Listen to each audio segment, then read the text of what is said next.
Hello everyone, and welcome back once again to Anthology of the Killer. Last time we got to step out of BB's own head a bit, play as different characters, and in doing so, I think get kind of a more objective view of the society in which they live.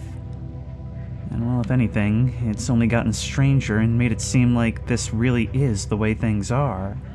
But with only a couple of pieces left, we're very close to assembling the killer Megazord.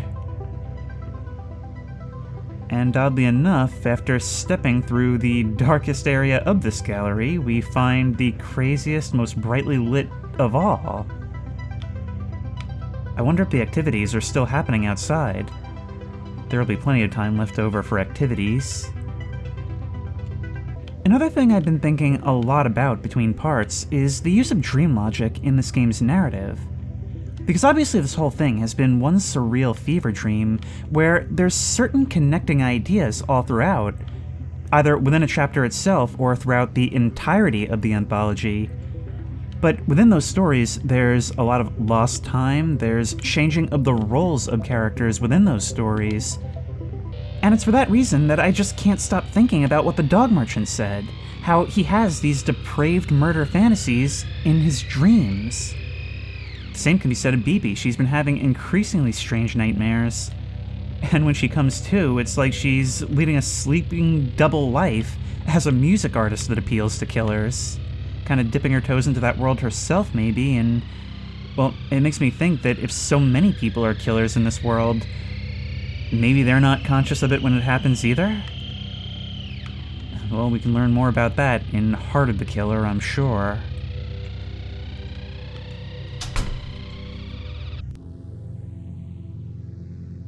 Oh, heart in this sense as well. Are we getting married?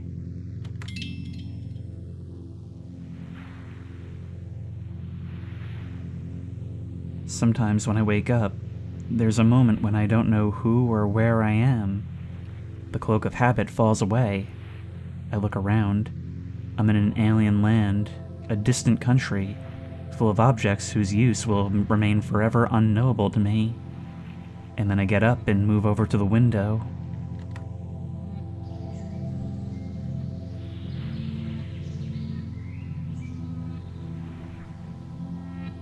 It turns out I'm still in the dream resort after all. Well, part of sleeping in a different bedroom is feeling like you might wake up as somebody else.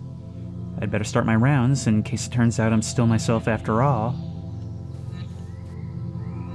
In a state of semi-lucid dreaming, knowing how it should be, but not being able to fully attach to who you actually are. Or is this a dream at all?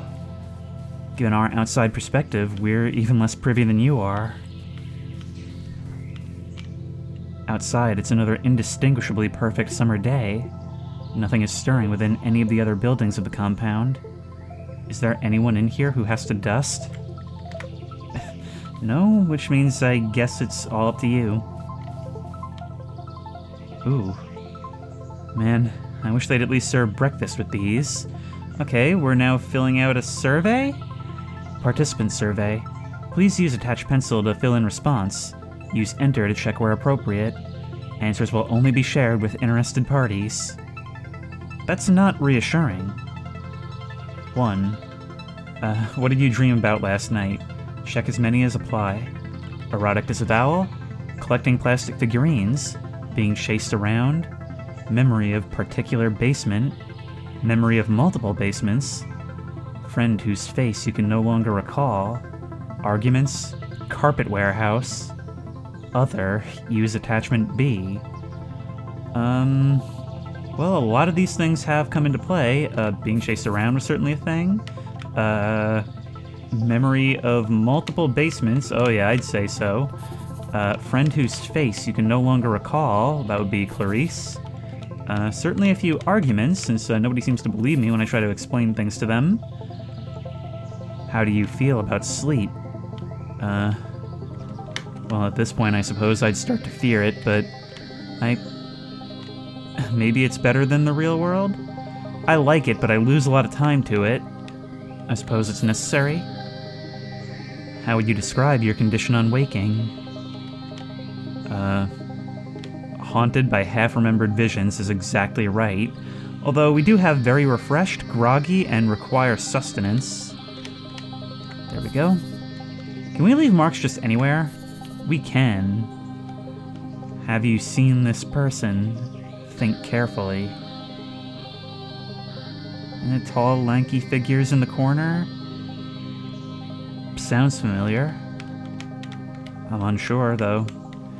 For all I know, you really were around somewhere and I just didn't notice. A new world of exciting wallpaper greets me from behind the door. And I guess they're still coming in to redecorate while I'm asleep. Today's style is the standby pop art basement. So it's an ever-changing world each time you emerge. That does sound dreamlike, but it also doesn't sound like you've left in a while. The dresser drawers are varnished shut and can't be opened, possibly for insurance liability reasons. Stock photographs of smiling families stare down at me from atop the shelves. It's getting harder to tell how long I've been staying. For a while I kept a tally, but someone else seems to have been adding to it lately. The little pipe's a nice touch, though. You're surprisingly okay with the startling implications of that, but I should be used to that by now. The sofa's covered in some hard, waxy substance that makes it impossible to lie down for any length of time. Is this placeholder furniture? Or could it be interior design? I don't know, I'm not highbrow enough for these things. Outside, the corridor is quiet and still. No noise, but the sound of distant elevators moving up and down behind the walls. I have to assume things will be less creepy here once this place is actually open for business, but it's hard to say for sure.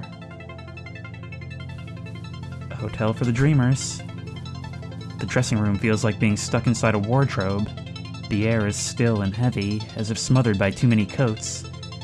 Well, I'd better see what my options are for today. Heaped with ornate frocks and gowns, expensive looking but weirdly out of style, like they were pillaged in bulk from an abandoned prop warehouse. Well, at least that would explain some of the stains. Decisions. Hello, who is that bedsheet masked figure behind us? A bedsheet and nothing else from the look of it. And only one eye at the center. That sorta counts as a killer mask, doesn't it? Ooh, will we actually get to choose? Man, these are both sort of preppy. I guess you're not really a fan of either, but brighter seems more your style. It'll do, but maybe it's for the best that nobody will actually see me in these. Behind me, something slides beneath the door.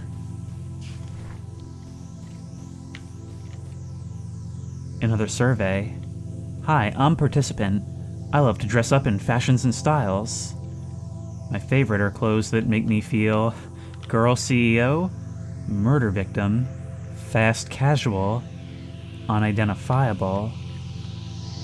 Well, unidentifiable helps keep me out of killer college where they think I'm one of those murder dolls, but fast casual definitely helps, assuming you mean fast in the literal sense. Oh hey, that X was perfect. My new outfit, I feel more or less likely to achieve my goals.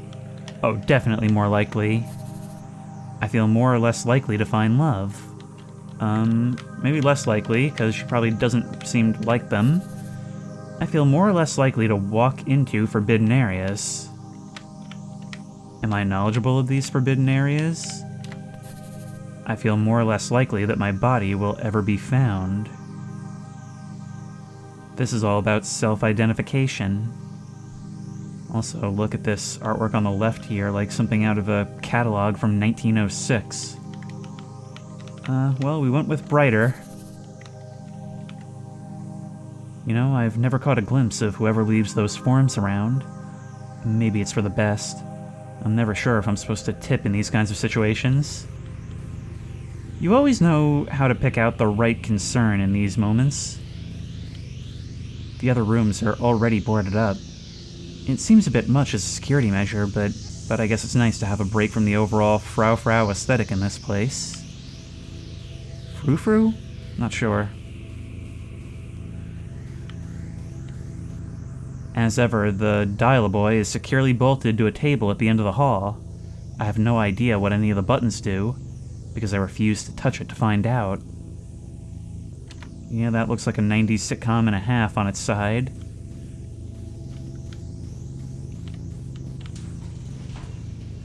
The elevator descends, carrying me further into the complex. As I delicately partake of the coffee and muffins left inside, I think back to the events which first brought me to this place. But how much can you remember? I mean, honestly, the line between your dreams and reality have become increasingly blurred as this has gone on, particularly the last couple of parts.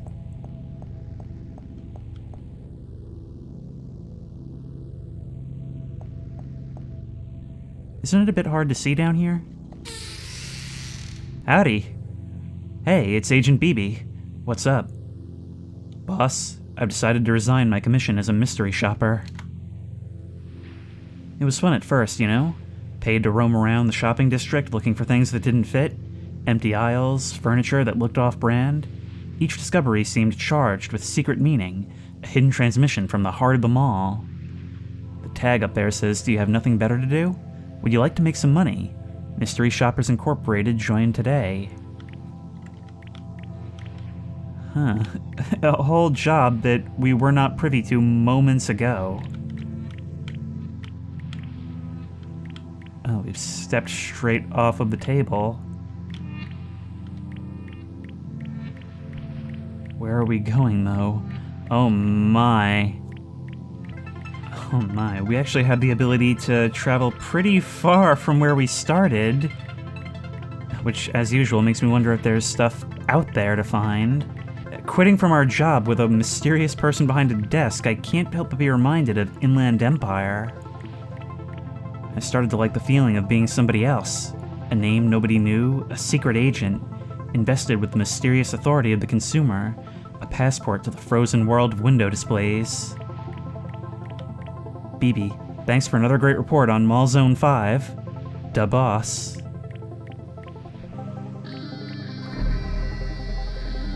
But soon I had second thoughts about the work, about renting my senses to the highest bidder, as if not even my perceptions were really my own. A tool of store surveillance, a private eye. I started dreaming about being pursued through strange malls by figures I couldn't quite see, having signed up to store credit schemes on terms I knew I'd never be able to afford. My god, I can't even imagine living in your world, BB. Still, that kind of mirrors our experience? Is that so? Well, that's a shame. I didn't get to read that. Peaceful, secluded resort seeks sample guest. Must be comfortable with free room, board, and solitude. Exciting decor, competitive pay. How about it? One more job? One more job. Is that Canito Pet on a stick? Dreamtown. Surprisingly, it's all been going fine, although I'm still not sure exactly what a resort is, or what you do when you get to one. It seems to involve a lot of statues. Yep, in fact, a whole lot of relics that I recognize from the museum level.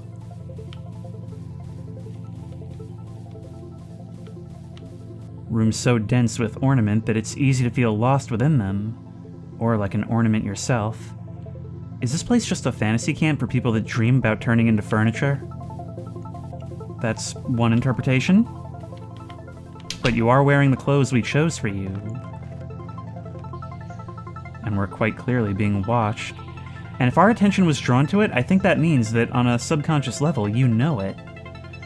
I guess the real question is why they're lodging me here to begin with, given that I'm not exactly the target audience for a place like this. Although, I can't imagine who else would be. Well, that spiral could be another indicator.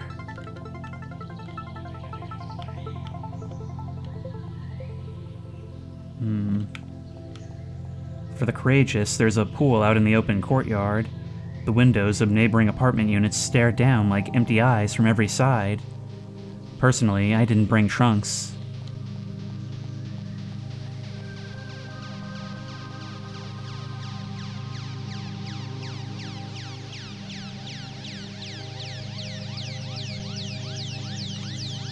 The way in leads through one of the specialty suites.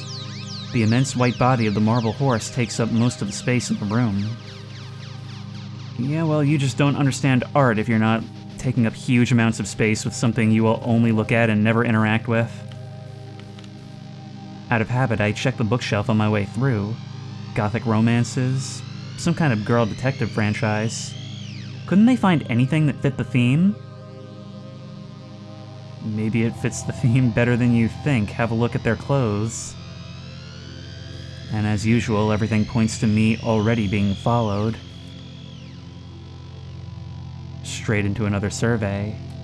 Your desires are our business. What is your opinion about cowboys? I'm very pro-cowboy. Red Dead 2 is great. Without warning, a smiling, handsome cowboy walks in through your front door. Your immediate response is... probably fear? Excitement falls under fear and pleasure, right? Still, it's almost like these are both surveys for the resort itself and, well, I guess like a dating application. Do you remember the Red River Valley? I remember a red river. Does the paraphernalia of cattle ranching hold emotional meaning to your heart? Either a little too much or prefer not to say. Next is the exhibit hall, set up to allow guests to live out their fantasies of being lost inside a boutique furniture showroom. The velvet drapes sway slowly in the breeze from the AC.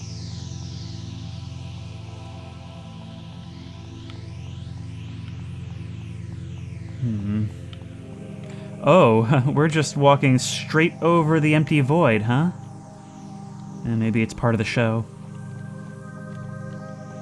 Ideals for living. Dreamland Furniture Collection coming soon to the finest stores near you.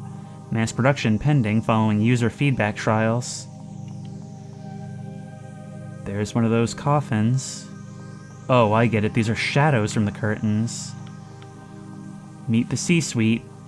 Mike, Bob, Paul, Carlos, and Dave. So those are potential suitors? Mike, the firm but fair CEO of the Dream Resort. Business is his #1 love, but could there be room for another in his heart? Bob, yeehaw! This rootin' tootin' CFO enjoys lasso, yodeling, and late nights among the plains. He's said to be looking for his very own sweetheart of the rodeo. Paul, the artist of the board. Paul's creative instinct shines in the marketing department. He's brooding but deep. Will a muse allow him to complete his masterwork at last? Carlos, the zany one.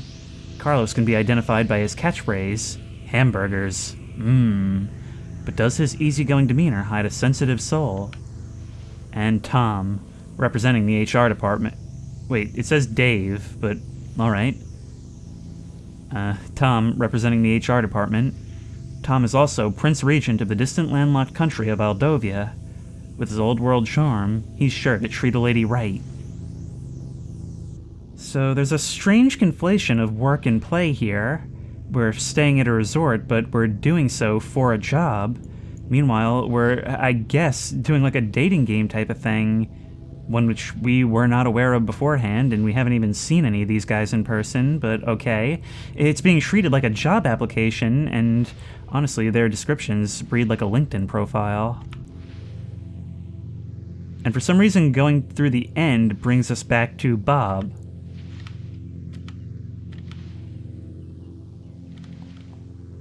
That was a weird path out of that segment.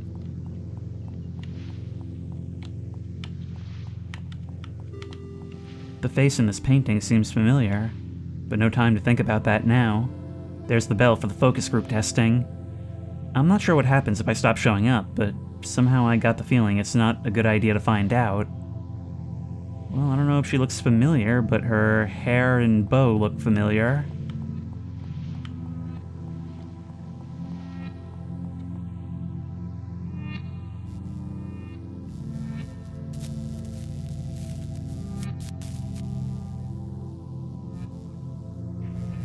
Welcome to the Experience Room. Use left and right keys to indicate emotions.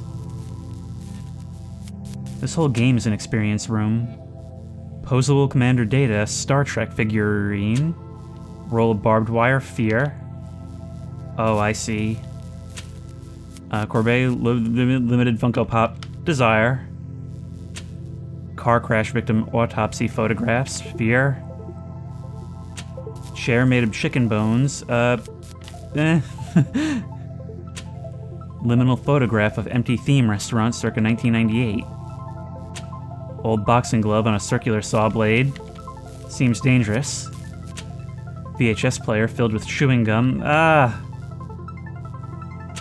Guantanamo Bay souvenir t-shirt. Want. KKK, thank you. Boy, the examined life really takes it out of you. All that coffee doesn't help much either. I could swear I once found a bathroom around here. You could swear, huh? And this is not the same door we entered from, but why am I surprised? Over like a fat rat peas in a pod, do-do-do-do-do.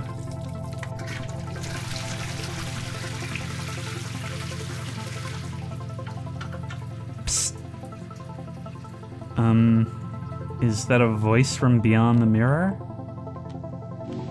Oh my god! Hello. Are you new? You must be a fellow guest reviewer. Call me Cece. In my spare time, I edit a zine about the strange occurrences that happen in the city, many of which seem to revolve around an elusive figure I refer to as the murderer. Is that so? You're like our life doppelganger. Are you the only other person here? Well, let me think. There's also HH, II, JJ. But listen, I think I found out the truth about what's going on in this place. Oops, gotta run. But meet me here tomorrow. I'll give you the full scoop. Bye for now. I guess I should be reassured to find out that I had peers. So why do I feel like it's time to skip town? Maybe it's because you'd be disturbed if you met yourself. Maybe that should prompt some introspection?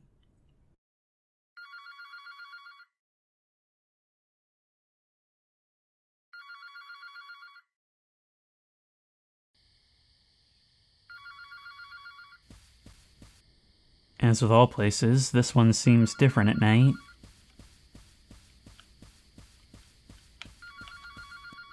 Is the phone in this room or somewhere out there?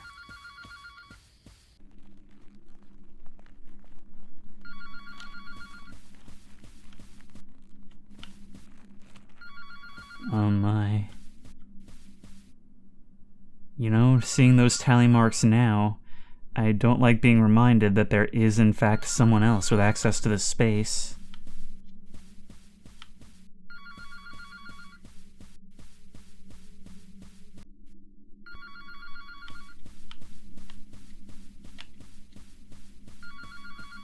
Something's coming down this hall. Something in the darkness, I know it. Oh my god, there's something down there. Oh my god, oh my god, oh my god, go, go, go, go, go, go, go, go, go, go, go, go, go, go, go, go, go. I should have started moving the second I knew, but I thought you were moving left to right. Go, go, go, go, go, go, go, go, go, go, go, go, go! Wait. A dream. It must have been a dream. But isn't this a different bedroom to the one I was staying in before? I don't actually remember heading back to my room last night, although I'd put that up to a general monotony of days around here. Am I even still in the same building as last time? I mean, stylistically it's similar, but how would you even know? Imagine the toll it must take on you to live like this for so long, of never knowing what's real. Howdy, clown. Good to see you modeled in 3D. You're really branching out.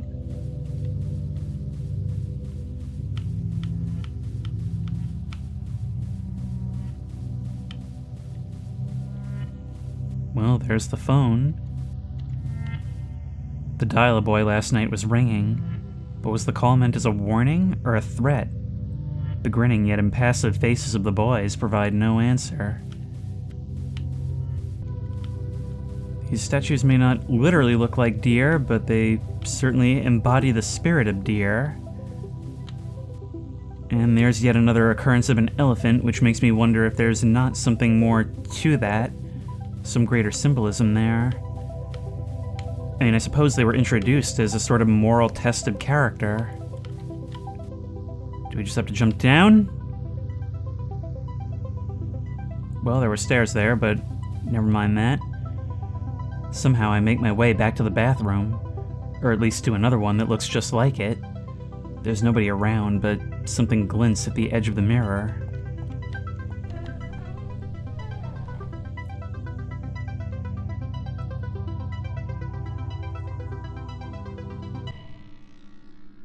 Once again, crawling into a dark hole in a place we're not supposed to be. I can't help but be reminded of the basement of the apartment. And there's your mirror. So we've essentially entered a reality parallel to our own. What is that moving behind the dresser? Or sorry, I guess this would be a bathroom stall, although minus any of the things that would make it such. Hello? I was so worried the game was crashing there.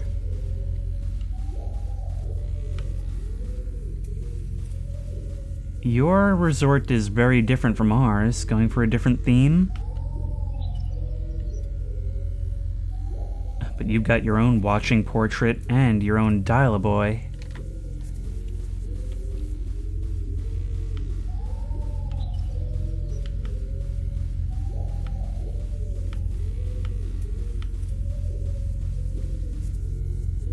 A table stacked with documents. A familiar face looks back. Well, at least now I know that it wasn't a dream. Contract Dossier 9, The Spook. MBA, University of Chicago. Oh, Advanced Field Research, School of the Americas. Member of the RAGMOP, a reclusive management consultancy that meets in a remote Swiss villa once a year to discuss forbidden business synergies. The existence of Spook has been subject to official denial for so long that he no longer seems to possess any bodily form, requiring the use of a large plastic bag to get around. Is that what chased us in the hallway last night? Are these all security monitors showing empty rooms? On the table, I find a conspicuous-looking keychain and a note. The Ivy opens after dark. There's also... Hey, wait a second. I know this. This is Marcy's World. Marcy's World number 1. Audiences around the world were moved by its earnest depiction of a maiden's heart. As a result, it sold like gangbusters, and the fabled 1990s zine boom began. Is this one of your inspirations? Actually, inspired your look, I guess, your whole personality. Marcy's World number 2, on the other hand, took 10 years to come out, cost $100 million to produce, and sold approximately 30 copies. That was when we knew the golden age wouldn't come back. I wonder what this is doing here. Doll made of synthetic hair? Apple filled with drawing pins? Intrigues or not, it's probably a good time to think about getting out of here. Princess Diana commemorative beanie baby. The focus testing products seem like they're getting increasingly deranged.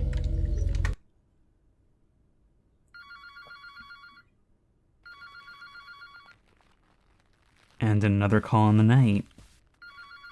Trapped in a routine, our perspective increasingly skewed.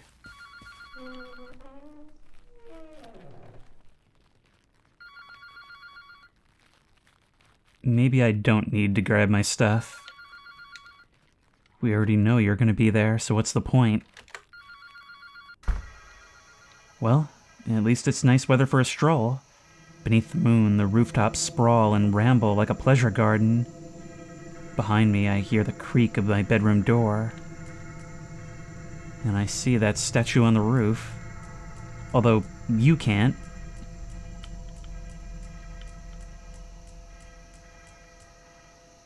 Those silent statues watch me from the windows. No wonder you felt eyes on you. Another questionnaire seems to be waiting on the roof. Beloved, flee. Flee swiftly to the central tower, where my secret private submarine docked underneath the compound shall whisk us both away to a new life of romance and adventure. Don't you know who this is? Look into your heart. I would also be obliged if you would fill out the departure survey below. How would you rate your stay? 4 stars. Definitely good, not great. Enter additional decimal places in Appendix F. Would you recommend us to a friend? As a joke. What was your favorite part of the resort? Fresh linens, wallpaper, horse room, pool, mounting fear of being killed, complimentary muffin service. Tonally, an abrupt step up in familiarities. Co-commentator, you are on your way. Well, I wouldn't say it was my favorite part, but the mounting fear of being killed, it is the thing that left the most impression. I'm pretty sure I don't know anyone who owns a submarine. What's this doing on the roof, anyway? Do they get a lot of people passing through? Ooh. We are real high up. Who's moving about back there? And are we... No, going to visit you!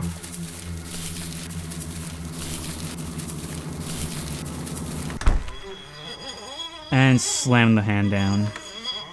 Not a lot of grip strength in those boneless trash bag arms. Go back to waving at people outside car dealerships. Oh my god, I love this character so much. Always got the quips. I make it back to the courtyard pretty quick, which is surprising given how directionless this whole place seems to be. Maybe I started nearer than I thought. Well, let's be real, in a dream it's your own thoughts that guide your progression. The ivy door hangs open in the dark. I didn't even need to use the key.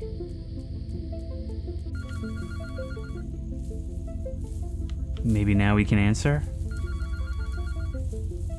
Still, I can hear the sounds of someone creeping in here even without moving myself. Bibi, come quick. Don't you recognize my voice? It's me, the beloved. The one from your dreams. I'm here in real life. I'm waiting for you. I'm in a room in the resort.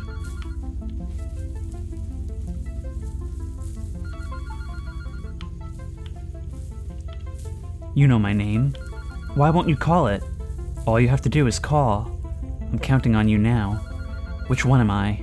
Reach out. I'll be there. I need you to call. Call me. Call. Call. I said I'm not touching the dial-a-boy. Howdy. You know, on the basis of your questionnaire results, you really should have emotionally imprinted on at least one of them by now. Would it help if we'd put you in our alternate A/B tested dial-a-girl group instead? Not particularly. Wait, who are... Well, it happens sometimes. We do our best to give people what they want, but sometimes there's some unfortunate soul who doesn't seem to know what that might be. Is this about our indecisiveness on the matter? How about we just fit you up for something off the rack? Interesting, considering we had to dress ourselves in the beginning.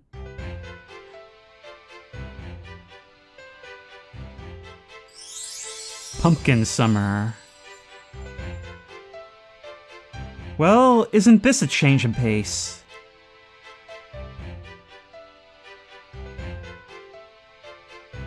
And then I woke up in a nameless city, one I knew to be accursed. Bibi, come downstairs. I made pancakes for the Harvest Festival. It's shaped like a house, but the proportions are all wrong. These walls and furniture seem to bear no trace of earthly manufacture. So why do I feel like I've seen all this before? It's like being in one of those romantic visual novels. Listen to that soundtrack. And a title like that?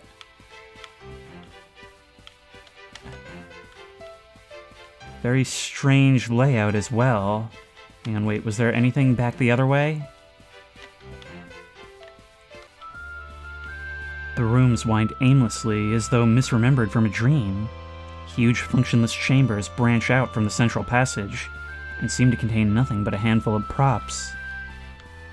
The camera can hardly see what's going on in this room.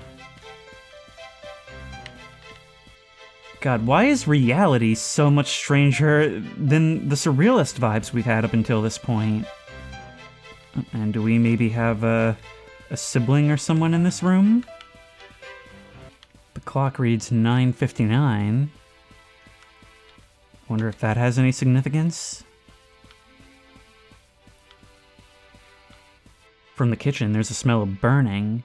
Somehow I can already see the breakfast nook and little island counter thing clearly in my mind. But where am I? How do I know all this? The source of that familiarity will say a lot about you, so it's important that we investigate. Down the stairs, I glimpse a darkened chamber, sprawling out at random far beneath the earth. Presumably this room is used for religious ceremonies of some description. Oh, that is so funny.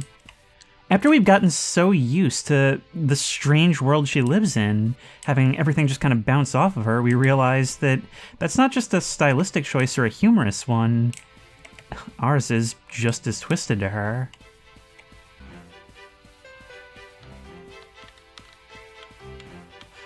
Howdy.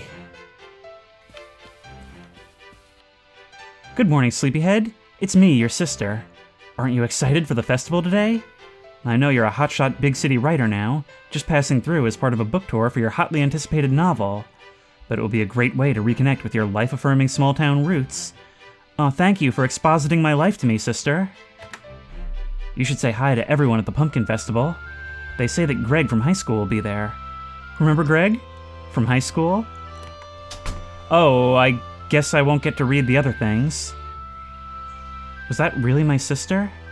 It's not like her to be awake during the day. Yes, that's the problem. Anyway, it's all coming back to me. Yes, this is my quaint hometown, although for some reason it reminds me of Vancouver. Look at this, we've got a real 50s advertising vibe going on here.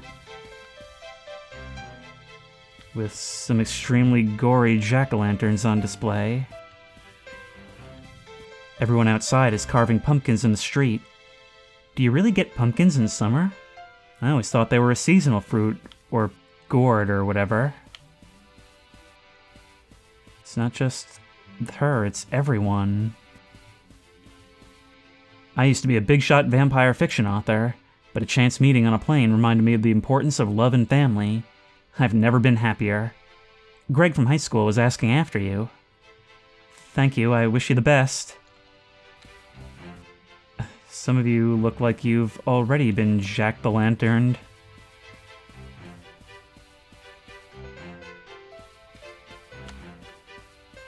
It's really weird to see like realistic-looking humans in all this, intermixed with the weirdos. Don't talk to me until I've had my pumpkin coffee. You could be very happy with Greg from high school. Don't talk to me until I've had my pumpkin coffee. Yes, indeed. Many people are saying this. I'm kinda dreading meeting Greg. Oh, Miss Marionette, are you gonna tell us where Greg is? Pumpkins burst through soil like corpses squeezed from shallow graves, as if the earth itself were too choked with flesh for further entry, and the living were consigned to a narrowing circle within the legions of the dead, the numberless murdered of the history of the world. I get it already, Greg from high school, Jesus! I like to imagine you brushed off all of that without even listening.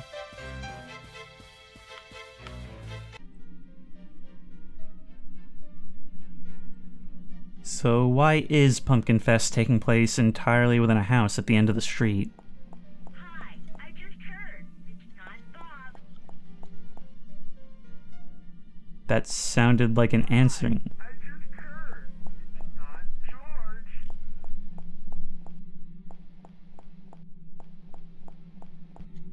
So who then? Could it perhaps be Greg?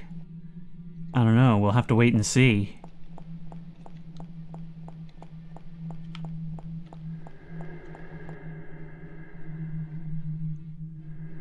These abrupt transitions used for horror are really working out.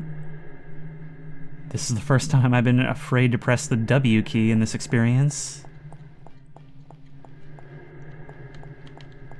Oh no.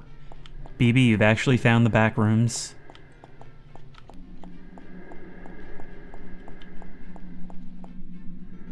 I can just faintly hear that upbeat music from outside.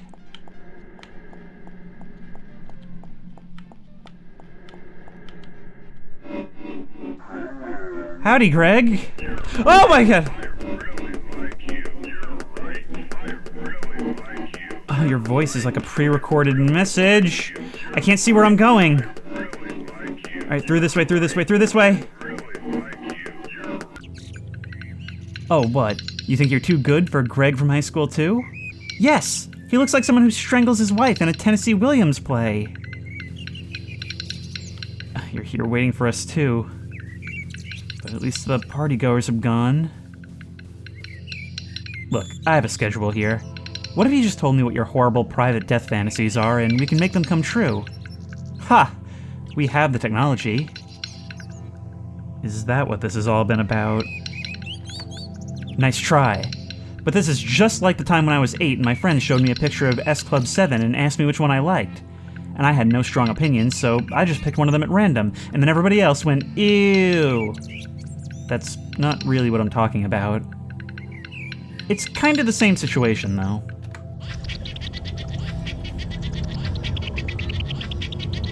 Wait, how about this one? Look, it's the Maniac Pixie Dream Girl. She'll make you a mixtape for when she's chopping you apart. No! Okay, so now intermixing love not just with work, but with murder. The violence finds a way to seep its way into everything, doesn't it?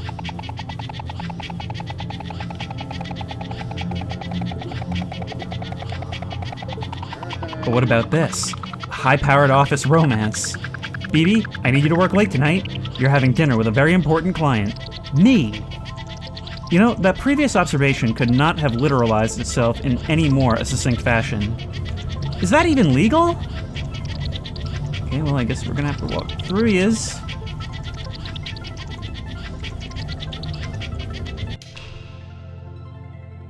We finally worked our way around to that film we saw earlier.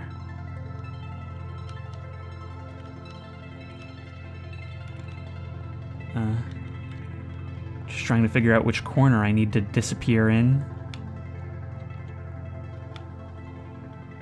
A bird mask like Clarice.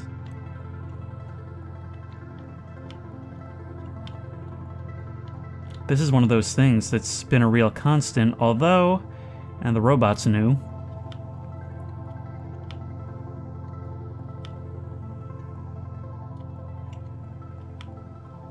Have we finally found ourselves lost in media? Is that the idea of this? That it's been on the TV this entire time, and now we're there without a second thought? Welcome, investors!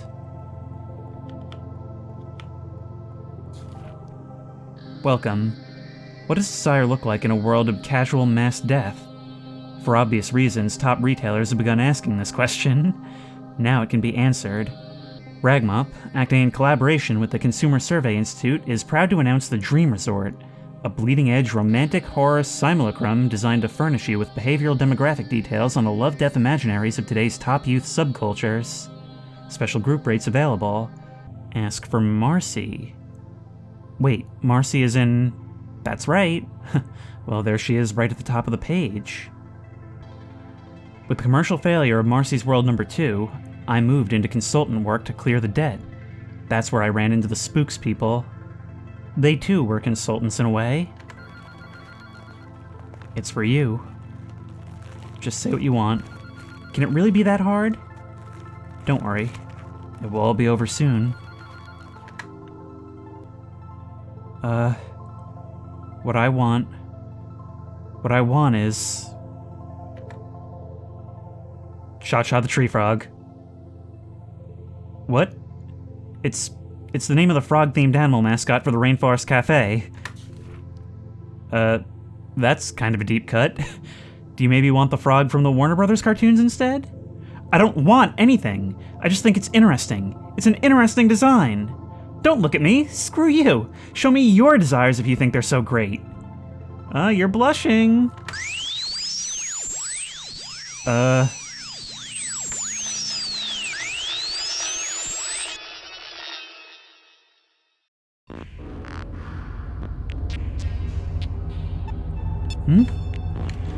Oh, there we go.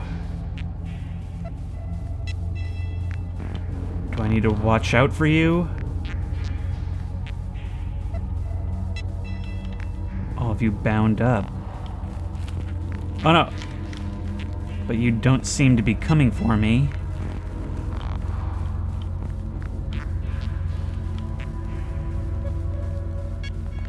Okay, so if I could interpret for a moment here. Maybe this is about pressure to conform, pressure to follow the life script, even if we ourselves have no strong preference one way or the other. Hooded figures watch each other in the corridors. Scratch holes in the wallpaper where they can see and not be seen leap out and drag themselves below to be tortured in a maze of secret prisons. This is the dream of the spook. So what exactly is the nature of this collaboration?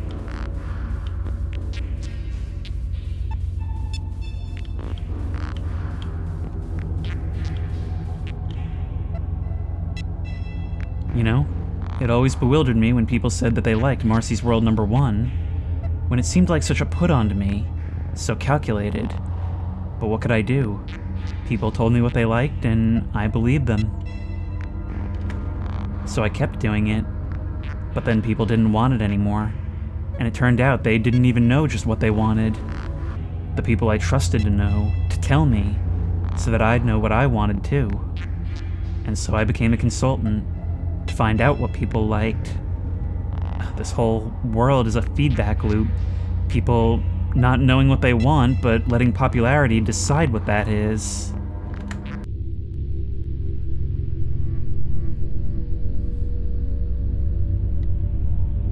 Just so you know, this is a real violation of my employment contract. What's with the tower?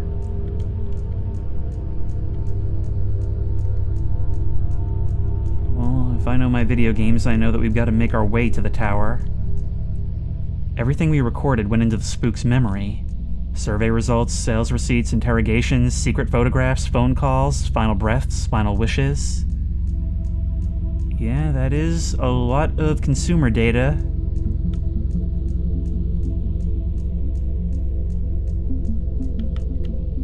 Captured data bleeding and transformed inside the night mind into something else. A glimpse into the desires of the age. The sex dreams of a bodiless serial torturer are the desires of the age. What else? Just like in a romantic movie, sometimes the thing you're looking for was around you the whole time. To be told exactly who you are and what you want. Wouldn't you like to know for sure? Wait a minute, Marcy. Hold up. You don't have to go in there. I mean, I liked Marcy's World #2. You did? I mean, I couldn't get the CD-ROM to play, but the Kathy Acker interview was good. BB, you can come with me if you want. You can know things about yourself that only the advertisers know. I'll take my chances.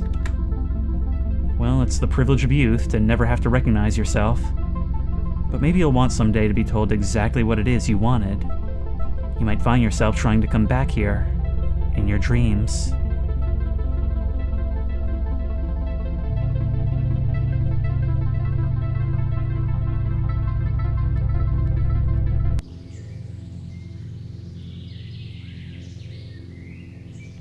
And then I woke up.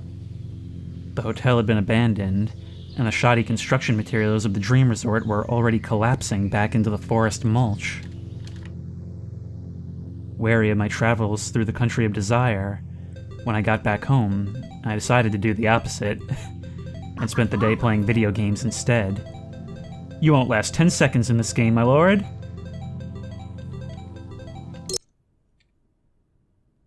I think the game just crashed. So I guess what that one was really about was identity and the commodification of identity, of commercializing of identity. How algorithms and the exploitation of those trends kind of creates those trends in the process, and it is easier in that way to always feel like you're being, like, given just what you need. But then you have to start to wonder how much of what makes you you did you really choose? But there's only one left. This is the last one, and then BB will be here soon. All of this looks so familiar.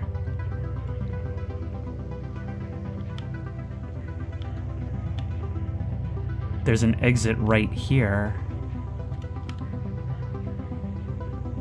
Ghost. BB kills them all. In face of the killer. I'm not sure what the parallel is between the police and Saturn, but I think the really important factor here will be who it is seemingly ruling the world before an enraptured audience in the top left. Kind of like the literal rapture if the color scheme is anything to go by. Although it would seem we're joining a band of killers. Perhaps just out of necessity? Oh, this is a whole thing. Okay. Run fast, comrade. The old world is right behind you. Wayne Gretzky, Michael Scott. And that dog bears the spiral. What do you think it means? No time for that now. The killer could be anywhere. Oh, first-person perspective on the streets at night. Is this it? Is this finally the stage where everyone is a killer or been killed? If the killer appears, I'll shoot them dead. Killers can die just like everybody else. It's hard to believe all these houses used to have people living in them. In our vast nest of wood and corpses, the killer is hatching the world that is to come. Once we're inside, kill anything that moves. Oh, are we all gathering together to try and do this? Are we trying to put a stop to it?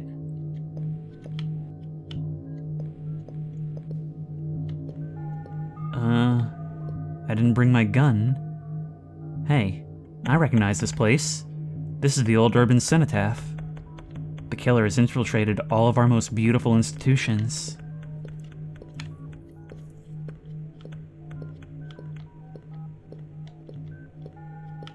I feel like something could jump out from around any corner.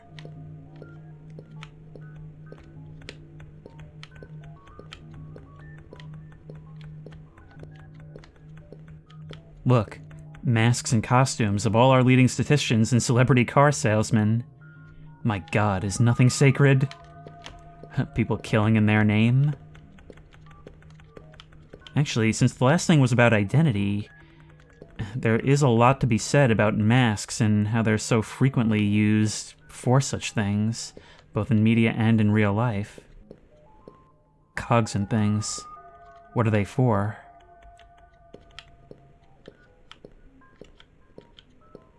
As though the whole civic life were one machine, built by the killer over centuries, assembled in silence for some dark purpose, yet to be disclosed.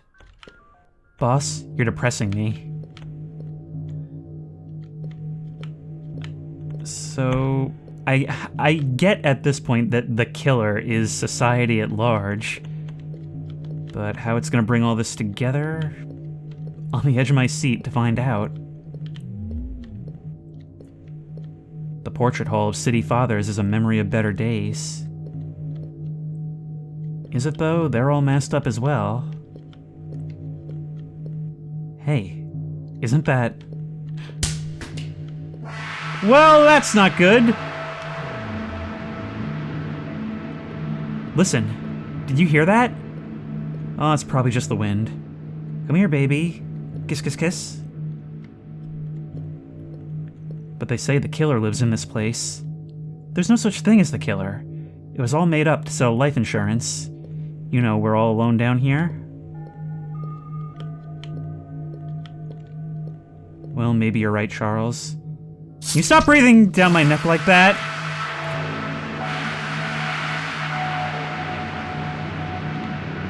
We're being stalked by our own protagonist. Ah, Unit 12 to base control. Hello? Is there anyone around?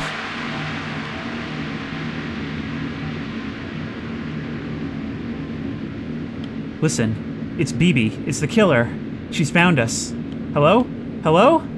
Can anybody read me down here? Is the mission still going okay? Over. Okay, run back the other way then. You seem much faster than me.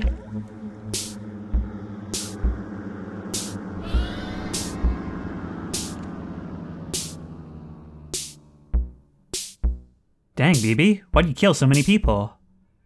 They asked too many questions, Ray. Were you guys gonna help me here or what? I am once again confused. Was this a video game? Is that what it's like to be an NPC in a video game? Gee, I never thought we'd find ourselves inside the faculty tunnels. Our neglected academic careers must finally be taking off. They don't even get good TV reception. So, we're still just college losers screwing around with art?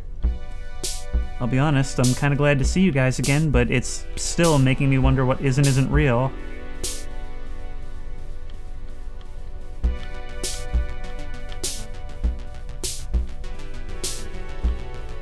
Was this whole building really left unlocked? According to the charter, all graduates must be able to pick up their diplomas directly from head office if there are no living staff members left to pass them out. Seems reasonable.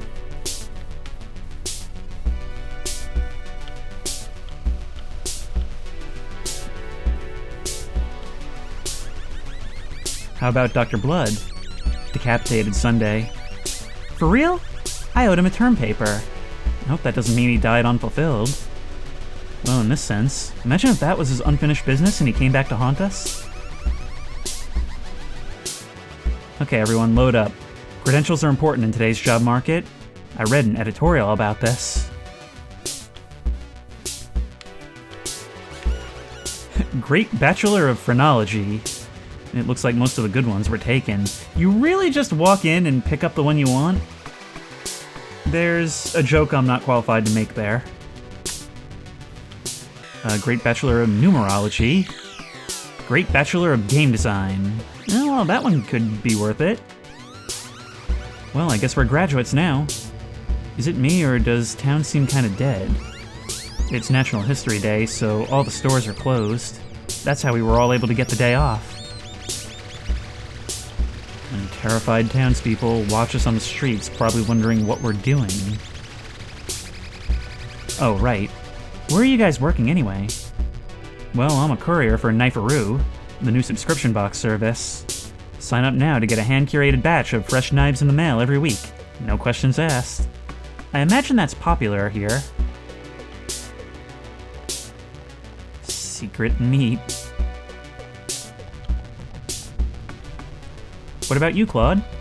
I find bloody horror tapes at thrift stores and sell them to HR departments. Apparently it helps executives get in the zone before big meetings. Sounds about right. Rest in peace, Weepster. Well, at least there's some consistency between events. It's a growing market, so competition is fierce. Some of my rivals have started breaking into people's rooms to film their own new product. But I have a good feeling about my find this week. The 400 Blows. Sounds grisly, right? I think it's one of the guinea pig series. Man, even the bars are closed. Is National History Day a bigger deal than I thought? I hear fireworks outside, so at least somebody's still having fun. Bibi, you're in all those horror films. Maybe you could hook Claude up. I keep telling you that's not me. That one is the other Bibi. Really? Cool. How many of you are there? Well, at this stage, approximately 9. Although we do have doppelgangers. Look, you know the way characters in a movie series can sort of change definition over time? Like Frankenstein and Frankenstein's monster. or Dracula in Dracula's Monster. Some time ago, I accidentally starred in a direct-to-video horror film known as Bloody Night 4.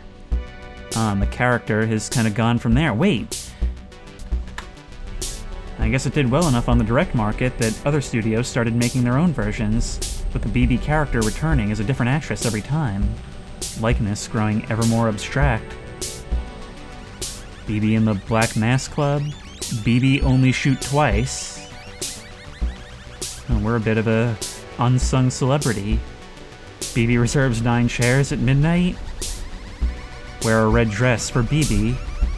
And BB kills them all. Until gradually the character itself began to blur, mutating through proximity to murder into a visual shorthand for that murder. Its symbol. Its source. If you meet BB in the road, you're dead. I try not to take it personally, but it's not like they're paying me residuals. So I've been picking up shifts lately at a medieval-themed chain restaurant near town. The boss's name is Pussman. I wanted to get one that said Pussy Man, but it was too many letters for the plate. God, you're a creep. You know, I can't help but notice the doors to the building seem to be locked tight at all times. It's an exciting world of new restaurant concepts. Oh, it's like a medieval times style thing, which we of course cannot leave.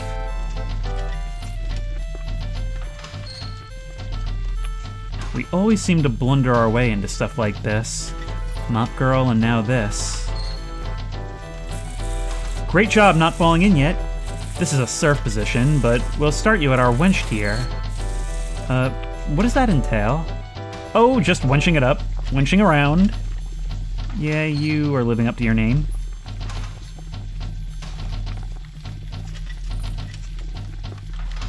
And remember, hand your keys back every shift. I hate buying new ones every time someone falls into the corpse-grinding shopping grinding machine. Yeah, personally, I hate it when that happens too. It's a real problem for employers. Your job is very simple. Food orders are prepped by the machines and then fed into the mangling device. Then all the dark, wet slurry is poured into city sewers, and the cycle of business repeats. Your job is to reach way, way into the mangling device to pull bone fragments off the blades when they get clogged. That doesn't sound like wenching material. So, nobody actually eats any of the food. Is this one of those tax things? That's really more of a vassal tier question. One day, something went wrong with the pipes.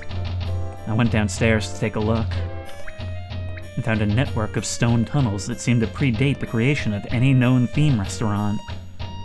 That went down deeper and deeper.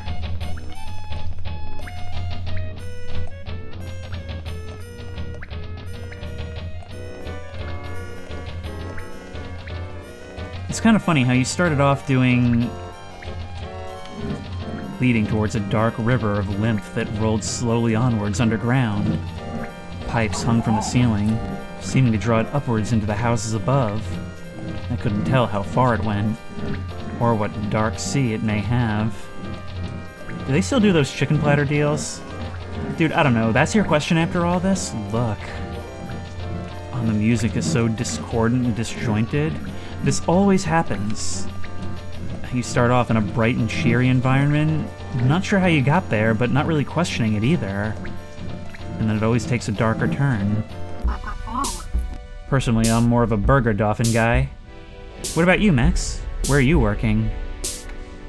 I get paid 2 cents a comment by one of those websites that just post pictures of car crashes next to garbled, vaguely menacing headlines. Swedish women want you to know about this. Max left a comment. So true, bestie. How come you're the only one of us with an actual media career? I had to think long and hard about what you just said because it made me viscerally angry to hear it worded that way. Well, I guess that's that. See you all in the workforce sometime.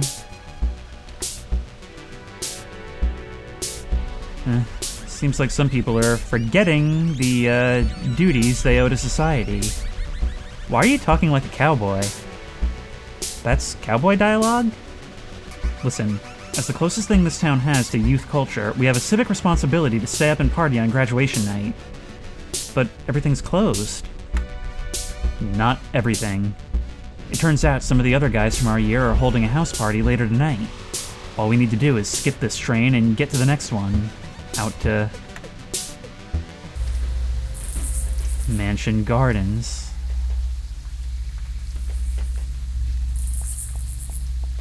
Friends? Where have you gone? I thought we were all coming as a group.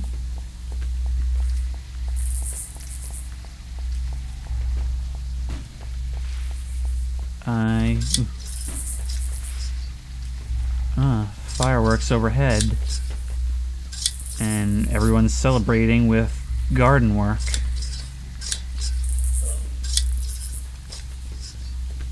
My, what an ominous crow hanging out up there. Like the gates of death. What a lovely night to be murdered.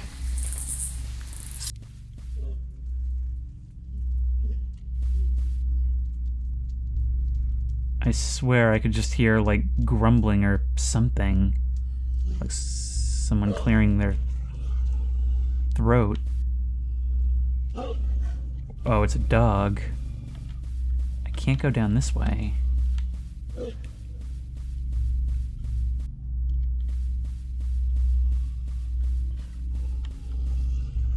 Something behind that grate?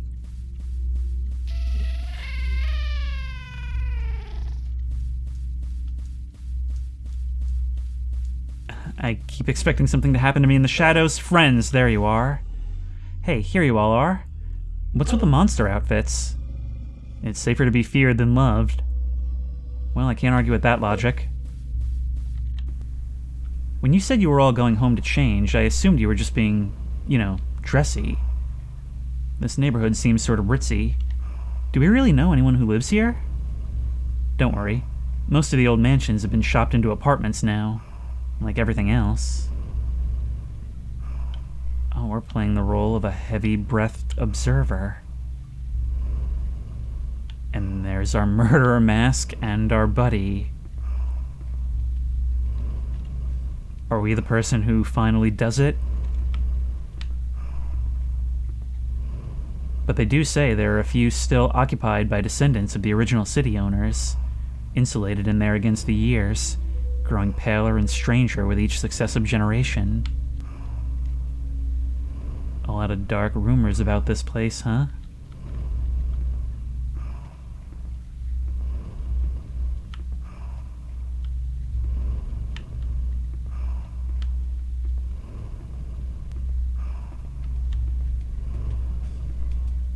Ray, did you actually get invited to this party we're going to? Art is a universal invitation to experience, Claude. Sound logic. Hey man, it's me, Carnosaur. I was in your social studies course, I think. These are my associates, Andy Warhol's Dracula and Gazoo, the thing forsaken by God. Come in, come in. Everybody's welcome. Hey, I like your BB suit. Thank you. I worked hard on it. Feel free to hang out. Just stay out of my dad's room. So that's where we're going then, huh? Psst, BB. What is it? Doesn't this party seem kind of off? Well, ordinarily I'd say yes, but I've already spent the last 4 years hiding from maniacs and mostly talking to myself. Oh, so I've decided. From now on, I'm going to be the new BB, confident and sophisticated, the life of every party. She's a head taller than you, though. You know, that's a neat trick. You actually projected your vision of yourself straight to your friends. Oh, that's a lot of loud. Hello, hello, Enchante. Greetings. Gee, everyone here already seems to know each other. I wonder if they all belong to the same vocational track. Oh, God. Oh, this is already making me uncomfortable. I am not one for parties. Oh, hey, it's our artist friend from the museum. I recognize you over there. Or is that just a mask of him? More importantly, at this point, what's the difference? Glass crunches somewhere in plush carpet. A chorus of whoops come from the TV room. Everybody's piled onto a couch, laughing and watching the History Channel? And probably learning about the history of aliens.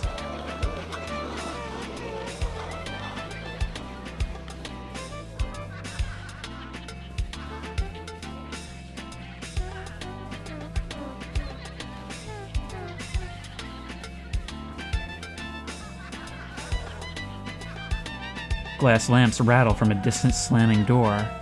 Low thumps, hushed giggling, the sound of running feet. I wonder if those older guys are chaperones. They don't seem very good at it.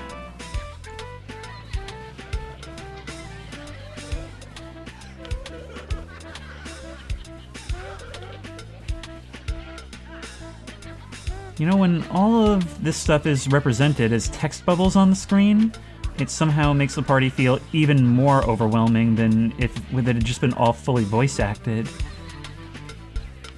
Even the camera's having a hard time pushing through all this. I still haven't even talked to anyone yet. Well, everyone seems pretty busy. I'd like to be an ingenue, but I'm not even sure what they do, besides perish of tuberculosis. What is the real party? Maybe someone there would know. Well, it's nice to be going upstairs for a change. I can't believe you brought it. Now all we have to do is find a TV. This party's gonna rock. Have you brought some lost media doomed to curse us all?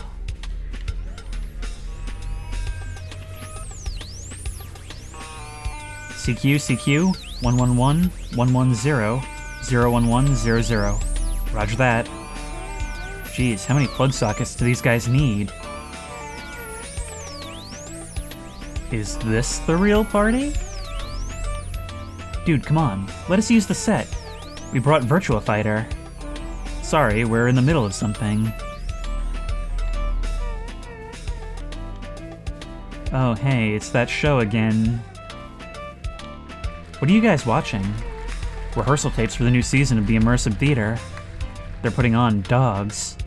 Ezra Pound's fascist response musical to the success of T.S. Eliot's Cats. Apparently, it's never before been staged to completion. I thought the theater only ever did the one play. Some people say it's time for a change. Hey, I really like your outfit. Thank you. I'm BB. I can see that. Who are you for real? Still BB. I admire your commitment. Why not come into where the real party's going on? So, what internship did you get assigned? Did our school have an internship program? Yeah, that's usually how I learned about programs that would have benefited me. Oh my, things are a bit classier up here. A masquerade ball in a place where only killers wear masks. Of course. You just fill out the form from the careers department. Wait, slow down. Our school had a careers department? So, what were you intending to do after graduation? I guess I always just assumed I'd be found beaten to death in an alley somewhere. Similar. There's no future in that line of work. Meet my friends.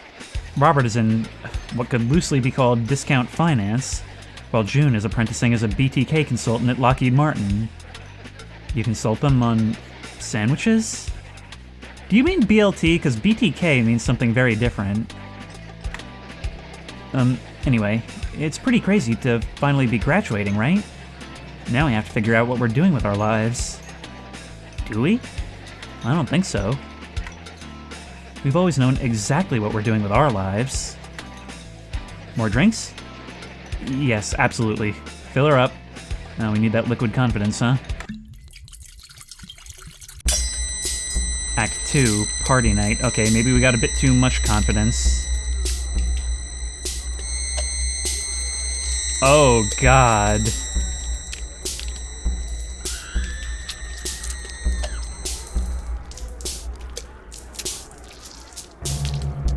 We gotta get out while we're young.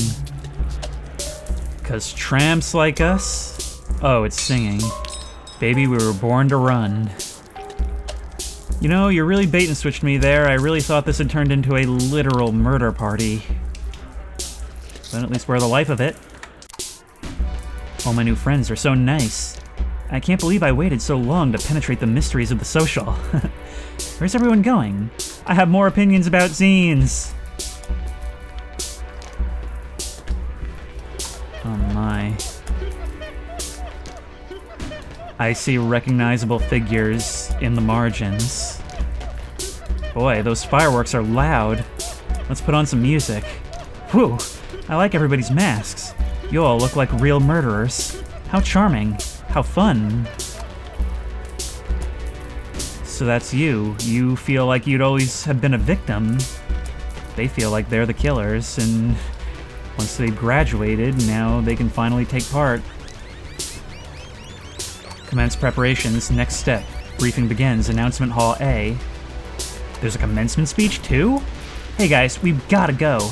Let's build the future with the energy of youth, together. When you're drunk, you talk like LinkedIn.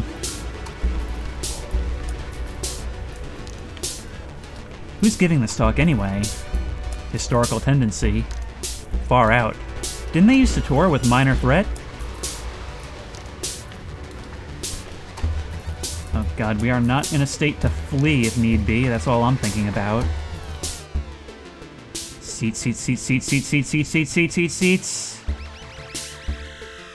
And not a soul in them. I wonder if I have time to grab more of those little sausages before this starts. Oops, too late. Howdy there. You look familiar. Hiya, kids. Hiya.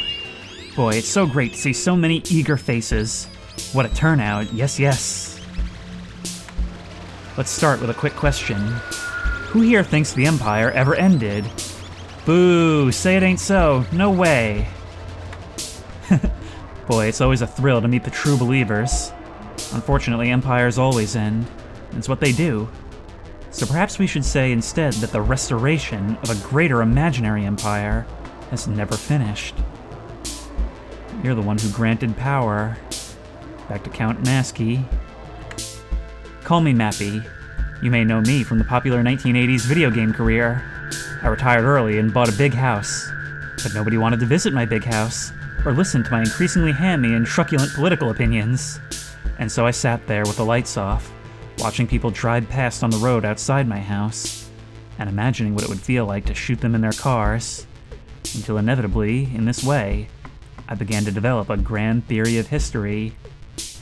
So you're a shut-in right-wing lunatic like all washed-up stars. Or at least just Kevin Sorbo.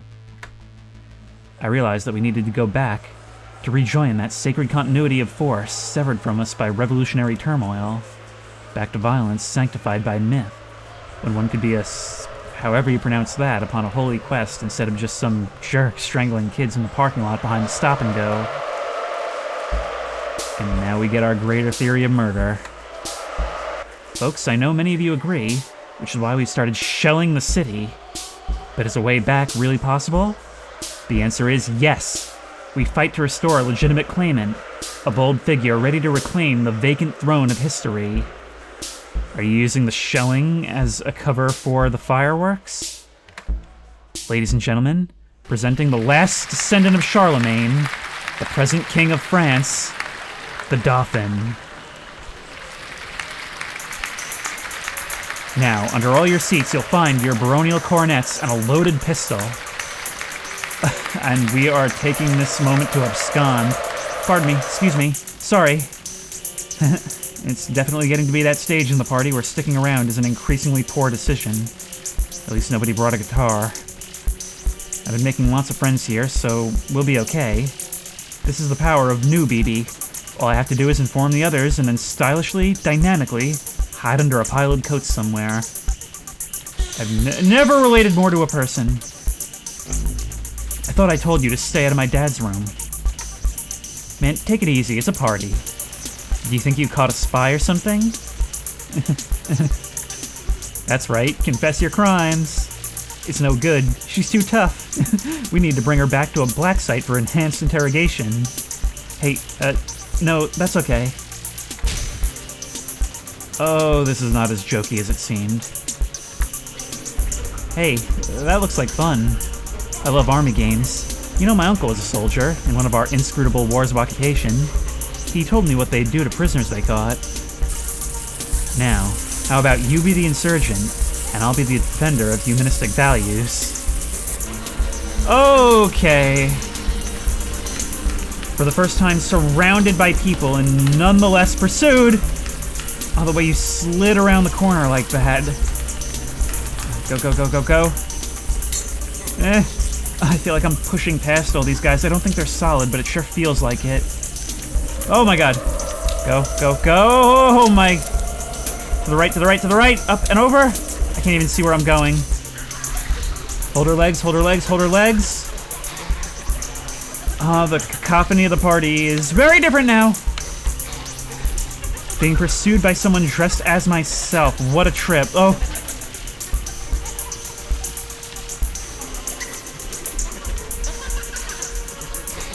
I'm actually shaking a little bit, not gonna lie. Oh no, where do I go? Where do I go? Where do I go? Up here?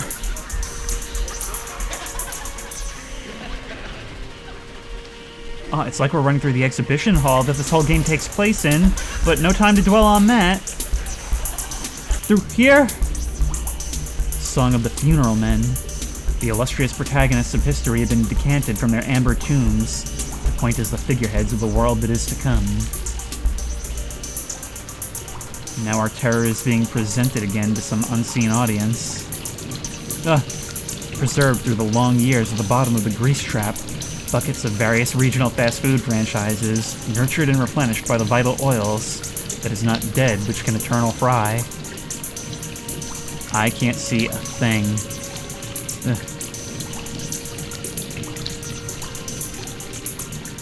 Oh, look at this. A conveyor belt of fried corpses. Oh wait, I think there's an opening on the left here.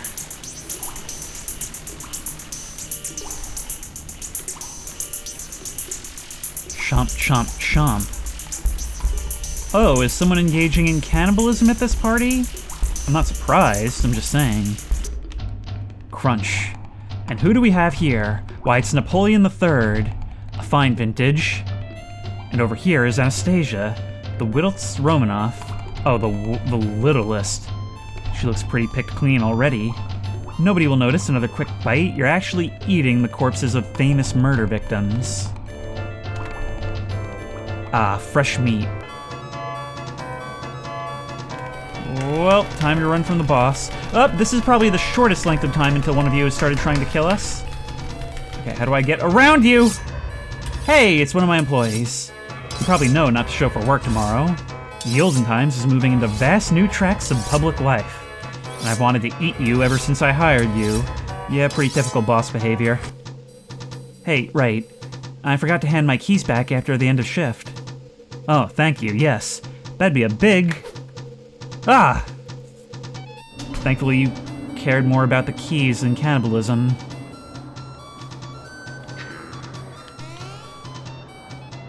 And now we're a platformer. Although, to be honest, that's already sort of what this had started to feel like. Okay, let's grab all the cherries we can, then.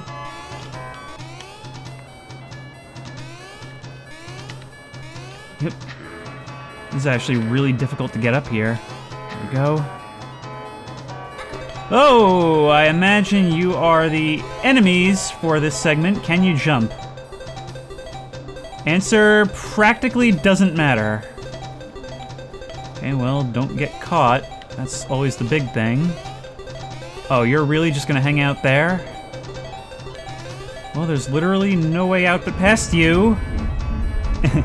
You know, video games really did make us do it. But nobody will ever believe you. Oh my god, that's what they tell their victims right before.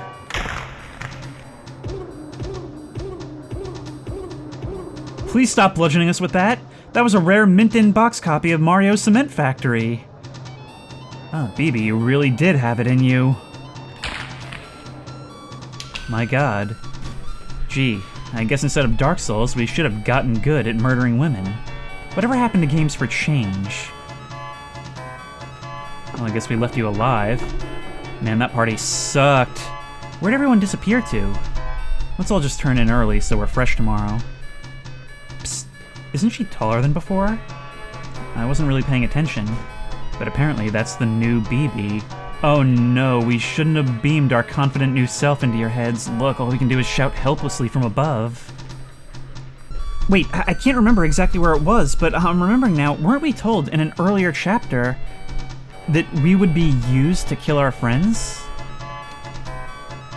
You know, that really is a great costume. I'm a big fan of the BB movies. But don't you think it's a cheat that she never seems to die? I mean, really die. Headless, limbless torso washes up on the beach. So chopped apart they need a specialist to tell what species it used to be style of thing. You know, sometimes the DVDs come with little feedback cards inside. I was thinking more about making my own cut. I see what you did there. And we've been rescued, but not really. BB, we wanted you to know we changed our minds. Mandy and I are pro-murder now. It's the hip new thing. We think it's far out. What were you before? Also, besides dead? Hold on. What are you two even doing here? You were decapitated. You forget that we are medical experts. I can't argue with that logic either. They say that at key moments of history, the dead can be seen walking the earth again, as though at such points the world itself has lost track of any precise distinction between who was left alive or why. That is the most haunting line in the entire game. Also, I'd like the look of you a little bit better without skin. If you run into any members of the living, say hello. Tell them they don't know what they're missing. Actually, you talked about how you had died in your first encounter. You seem to be very much alive, but is this what you were referring to? Servants' quarters. And the entire cast of Hotline Miami roaming the streets below. Gee, I hope none of those burning apartment blocks were mine. I just got my things organized.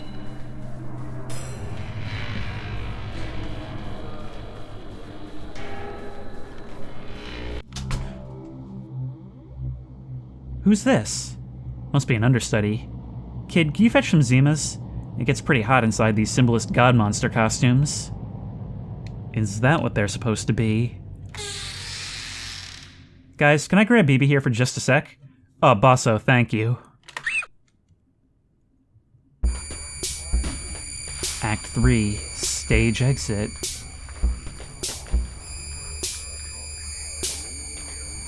It's an FPS now.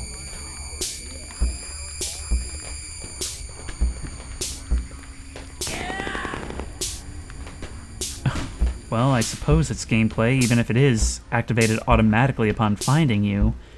We literally light you up on contact. Oh, not just on contact, upon you crossing our field of vision. Anybody else out there? Look, bear costumes, the ruins of what looks like that river city. And masks all abound. Don't think I'm gonna miss you.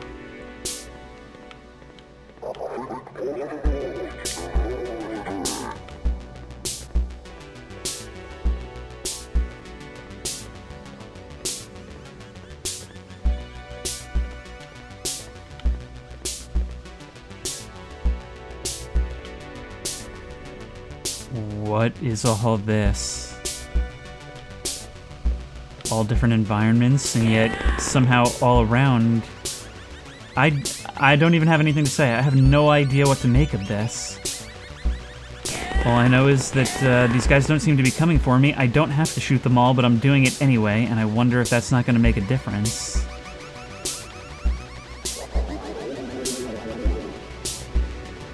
Yeah, the bird thing. I don't know. I guess they felt we needed a mascot. At one point we tried commissioning a mechanical one, but there was a fire. Hey, why am I telling you this? Captive audience? Hey, it's Mappy. Hiya, kid. Hiya, hiya, hiya. Boss, the new act seems like a terrific success. The comment cards are in and they read, "Help me, help me!" Wait, what are you all even trying to accomplish? Like, is this a coup? I kinda thought the theater controlled the city already. Actually, we're more all like contract workers. The owners of the city have managed to insulate themselves so well against history that they no longer believe that it exists. But still, they dream about it, and in the depths of their seclusion, that dream resembles a nightmare. So, you know, a thought just occurred to me. History, in the way it's talked about in this game, sort of seems to be about the passing of people. A tangled procession of ceremonies and masks. Conspiracies and motiveless coups and murderers in hidden rooms. And so that's what we stage for them, day after day, to soothe them in their dreaming business. How do you like our new sign? History is a nightmare, and loving it. And handing out rifles to drunk college grads? It's not like we're completely irresponsible. See? It gets them involved. They feel like part of a process. These are prop guns. They're not even loaded.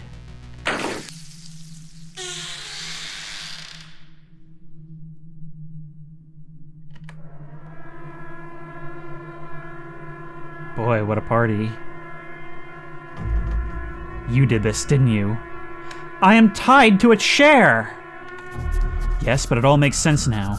You were there when the night college was wiped out, and when our supply warehouses in that hick town burned down.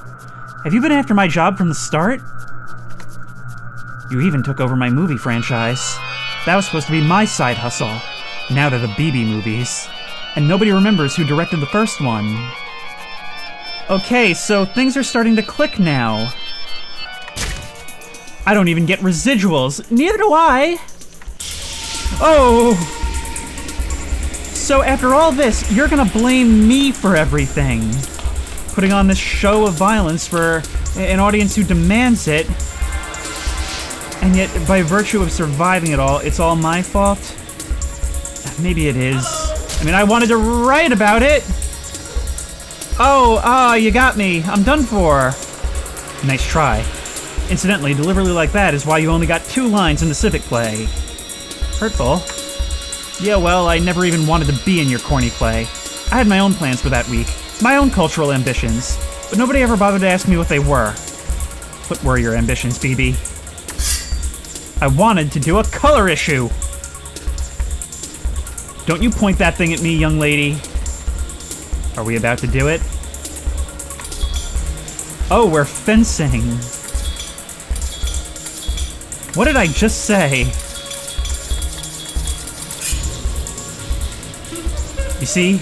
That's how you do a death scene. Pity you grabbed a prop sword. Situational awareness is very important in this line of work. Couldn't agree more. Well, what are you staring at? Help me up, would you? My goodness, who do we have here? I am Bosso, you idiots! Bosso! No, I don't think so. Director Bosso is right here. But you don't look anything like her.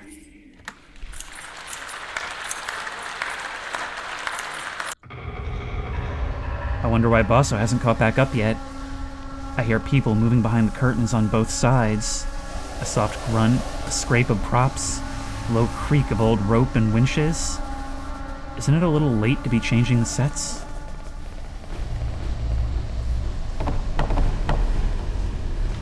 Well, the sets have been changing around us all this time. What difference does it make to start now? Can I just comment on how incredible the set design of this game is? I mean, it really knows how to get its point across. The set's always changing, just like history. The people echoes of the ones who came before. In many cases, simply trying to imitate their favorite parts, which are usually the most violent parts. Thanks for the help, police. Restricted policeman area, prepare to die. Hold up, fellows. This one isn't wearing a mask. Are you undercover? Say something in cop. I feared for my life. 10-4, spread 'em. Oh my god, it's a mirage. Telling you all it's a... This one checks out. It feels good to be out of those dog outfits. Gee, I thought mine suited me. You were the ones in dog outfits. So you're crashing the party, but you don't seem much better yourselves. Look, guys, I made a necklace out of ears. Creativity is what makes us human. Aw. See, they were humanized in the end after all. Bah, outmoded iconography. No place for you in police theater. Do some aesthetics count as crime? Hear me out. I'm workshopping some new ideas. Look at you getting into set design. A world where murder is performance art.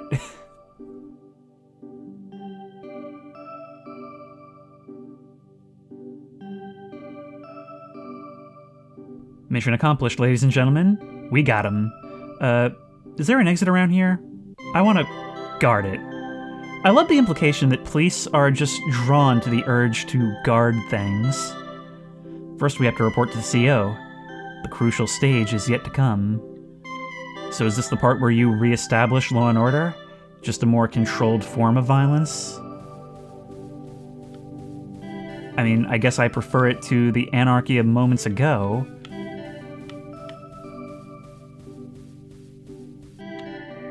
Hey, good work, guys. Looks like you managed to catch a dangerous criminal. We did? Yes, indeed. BB here has been a person of interest ever since the case of the mysterious theater a few months back. I wasn't sure whether you guys remembered that. Yeah, me either. It's been a busy period, but I'm sure we would have gotten around to you eventually. Boss, we found the thing. Well, there's no time like the present. Let's take a walk. XX City Police. You can't find justice. It'll find you. You might notice some of the new decor around here. We've been forced to put the theater under police control following the attempted uprising of armed killers. Who gave those guys real ammo anyway? Well, we did. Excuse me? So wait, did you need this to happen?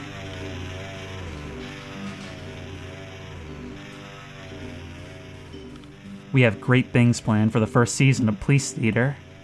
Now I know what you're thinking. Young people want their serial killers to have more of an unlicensed indie feel. I used to be pretty alternative myself. Check out my K Records tattoo. Although we can still hear the sounds of you quelling this little rebellion outside.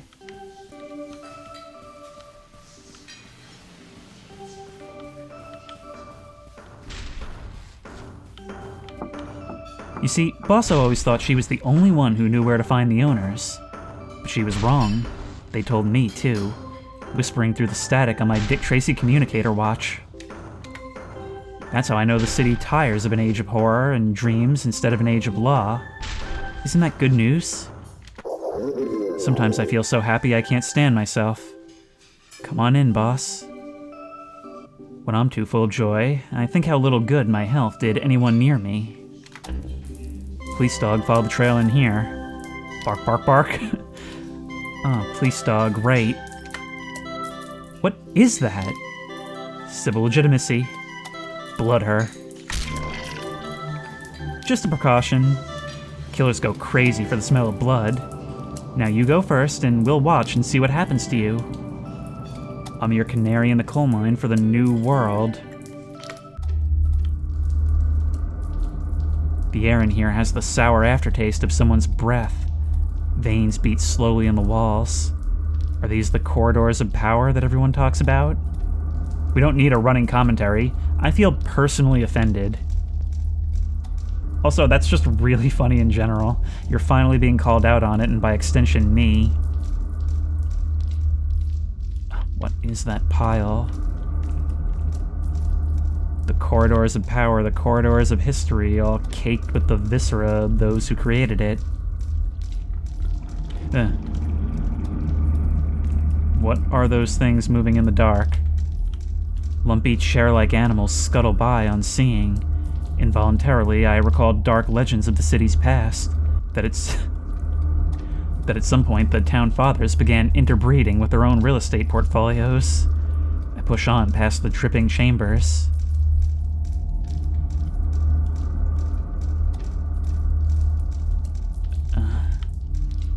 Bones and statue meeting. Man, if I live through this thing, I'm gonna climb into a bathtub and never get back out. At least I've decided what I'm doing with myself after college. And the others won't have to make that decision.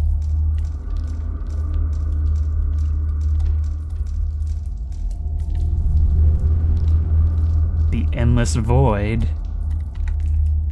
Behold the marble temples of the law. Now, keep going towards them or I'll shoot you in the head. You were cool once. You know, when I was younger, the history of the world seemed like an endless series of police actions. All those squashed peasant rebellions, interminable censures of torture, beheadings. I thought, wow, how did people back then put up with it all? Surely they must have been tougher than me, must have had different bodies, ones that couldn't feel as much pain. I sure wouldn't have been able to live like that, not me, not for a moment. And so I joined the police force because I was so sensitive. We're leading you forward even if against our will, but is what you're getting at that the more things change, the more they stay the same? That it's always been this way, just taking different forms like the changing sets of a theater stage? But often echoes of what came before, remnants. So I became a cop and quickly realized there was no such thing as sensitivity, that everybody could be made to feel the same degree of pain. And history seemed to me a nightmare, worse than before. And I thought, great, amazing. I've matured now for sure. I've really grown up. And now I peered into the true depths of suffering that make up the world. I'm stoic, realistic. At least now I know just how bad it can get. I think we all go through that in some way. Always reaching some new depth and thinking, this is it, this is the bottom. And that always seems so quaint a few years in the future.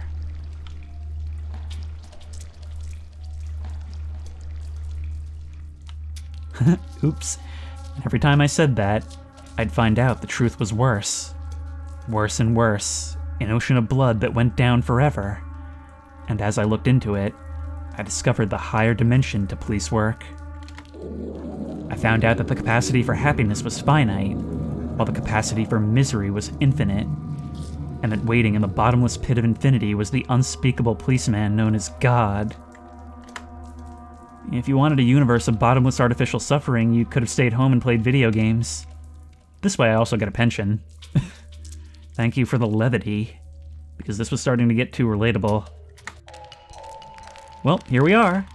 I wonder where everybody is. I get it, they're busy people, city founders. They'd probably want us to let ourselves in.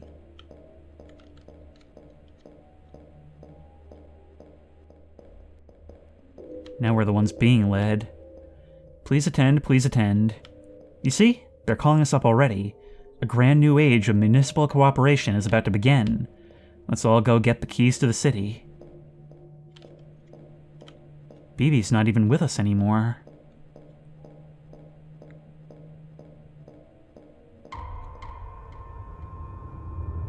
You, the professor of suffering.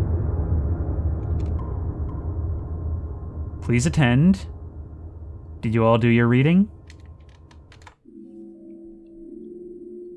They're about to learn the next stage of suffering. The marble tombs are oddly brittle, slick and wet to touch.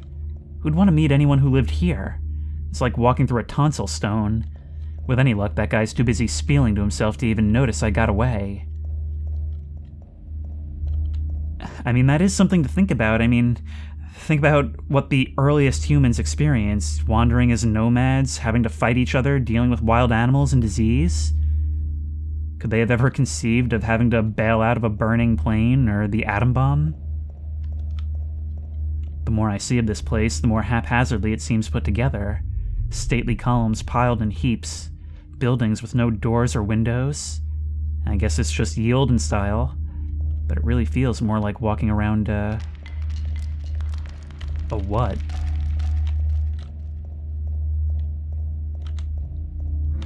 Huh. Horror world, masks and party supplies. Ask about our skeletons. Furniture showroom. It all goes back to furniture, doesn't it? Please sit down. Make yourselves at home. You all are young leaders of tomorrow. What is this? Just remember, no cheating is allowed. Do your best. Let's start with an easy one. Question 1. When was the horror genre invented in English? That's right. The answer is 1651, when Hobbes in his Leviathan boldly presupposed a terrifying universe of undirected violence, the better to contrast with that emerging condition of directed violence known as the state. Boss, he's getting political or something. And so it was that the realm of legitimate violence produced also a realm of illegitimate violence.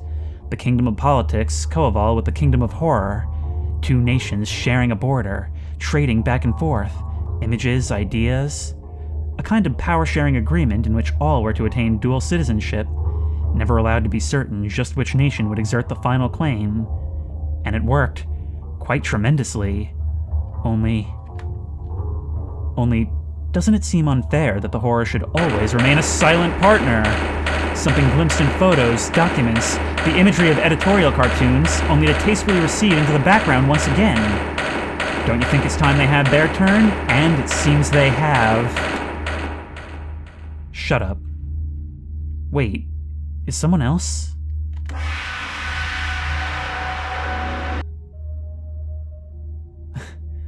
There it is, the face of the killer. The face that was hiding behind all of it all along. I thought the terrible secret buried underneath the town would be more terrible. This is the single least threatening room I've been to all day. Did I just get lost? Yeah, look, the fire doesn't even burn me.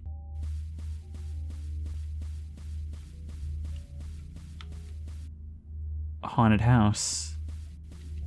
Maybe it's a sublet? The thing is, I know from cheaply made horror, however you pronounce that, most of the stuff even my sister couldn't sell. Moldering, non-union bogies flap sadly from the shadows. I don't know, the silence and openness, the fact that none of it is even trying to hide and pop out at us from around a corner, makes it a little bit spooky, I think. Yeah, like that. Like that actually got a little bit of a start from me. I'm tired and covered in blood and missing my shows. I wish I even knew which layer of fake city I was on by now. It's like this town was built on images of itself instead of bedrock. And here we arrive at our central theme.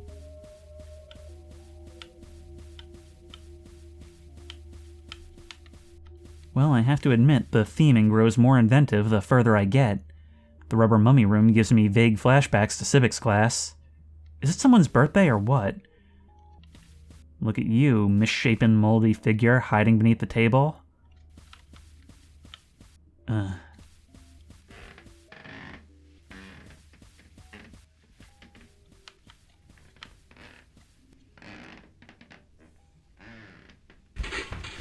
It's here! It's here! You, with the bird. Hands above your head. Was this thing always the Drinky Bird Mark II? What? It's puppets!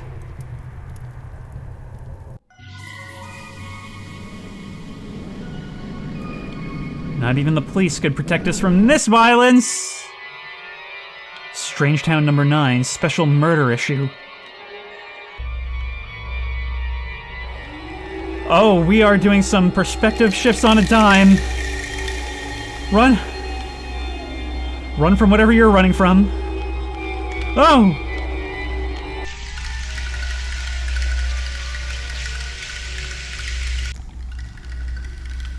Being dead's not so bad, baby.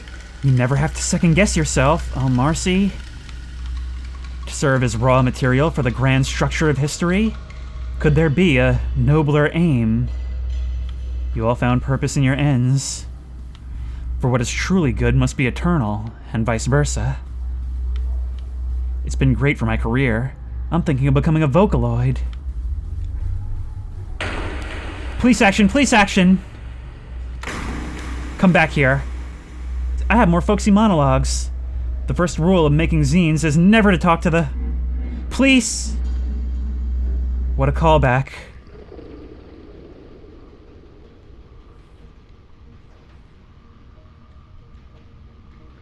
I wish I could tell if I was dead yet. It might save time. Yeah, for all I know, it happened a long time ago. Your twisting world of spirals.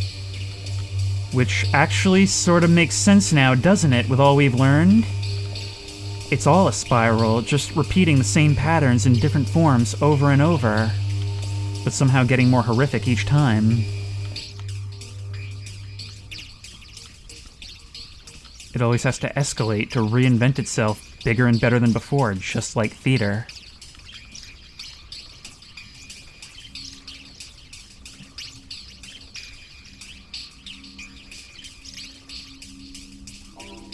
Hi, hello. Nice to see you. Call me Baby Bird. That's right. Call me BB. You manifested from the blood of someone's head stump. Hey, I remember you. Didn't I once kill you with a shoe? Let's not dwell on the past. What's important is the world to come. Hear it? Gorged on corpse fat, the killer prepares to regurgitate the future in his own dread image. Distracted and slow, for once vulnerable to mortal frailties. Interesting, right? Why are you telling me this? What do I care? I'm the baby that always denies. Besides, we shared a larynx once. Think of me as the still quiet voice of inner conscience. Listen, this is just for defense, got it? Perish the thought. Yep, that's how it starts. Boy, I feel great. This is just what I needed. The others were just holding me back. They never appreciated my mix CDs. I've always been the smartest one in the room. Not chasing ourselves, are we? Natural authority flows from my hands like smoke. When the owners see, they'll make me king for sure. That's the life for someone sensitive like me. Columns and things. The finer stuff.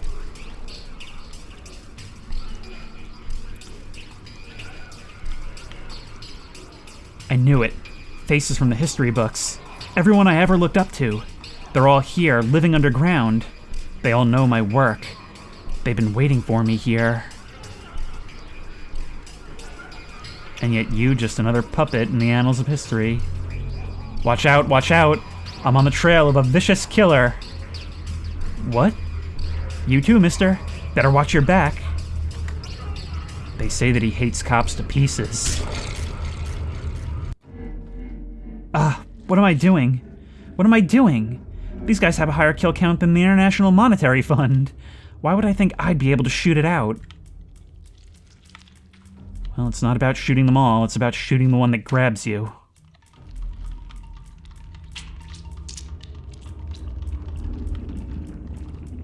It's bad luck to pick things off the floor. Some of those corpses seemed familiar. What am I doing? Has there ever been a horror film where shooting the monster worked? Many have tried.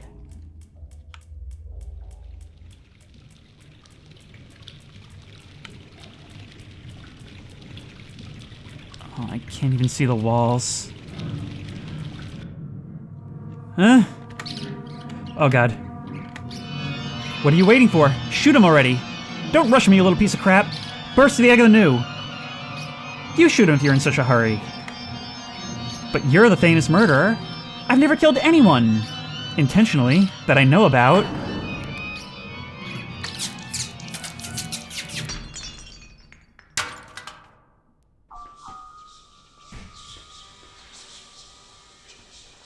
And in killing a killer, however much it needed to be done, however much you can't dispute it, we are now a killer ourselves. The chariot of victory goes forth, drawn by the two horses of victory. How exalting it is to fall under its wheels. Behold, the counterworld is born, opposite of all that is, the death in life. It looks pretty much the same as before, actually, just in different colors. That's a negative for you. Still glimpse on moonlight reflecting on changing. In mathematic terms, it's technically an inverse. And that's it? Everything you guys did, you remade the world, and the only thing you wanted to change about it was the color scheme? Well, sure. What else is there? Are you all stupid? Listen. Look, it's not good to be too critical. You shouldn't meddle with the laws of history. Darwin and stuff. Private water park enterprise. So, are we all dead? How would anyone be able to tell?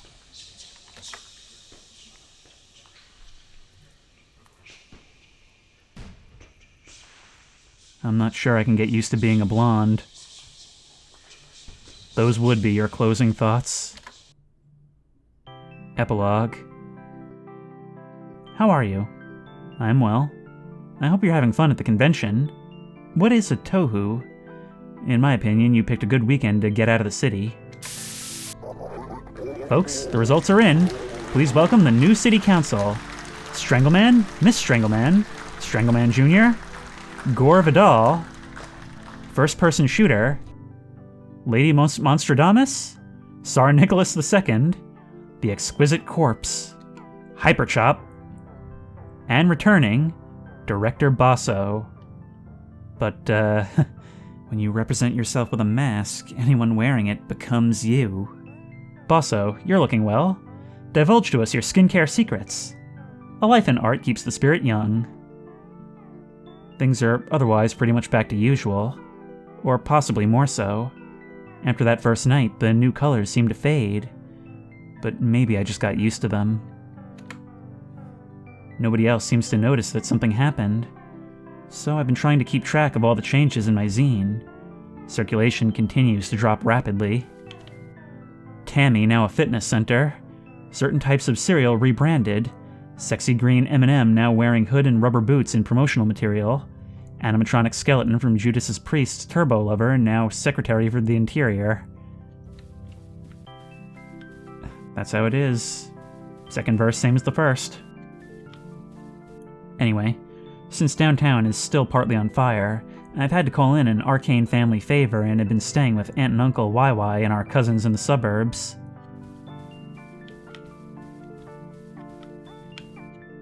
Much conversation concerns current events. The first night there, Aunt and Uncle said what was happening had been no surprise given the way things were going these days.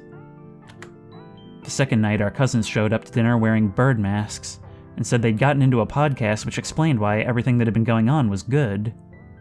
Oh, great. On the third night, I found all the knives in the house had been sharpened. Aunt YY kept on weighing me, and our uncle was reading from a cookbook called To Serve Man. So I've been trying to get out for walks as much as possible. Yep, things got a bit better, but it didn't last long. It's the cycle of revolution for you.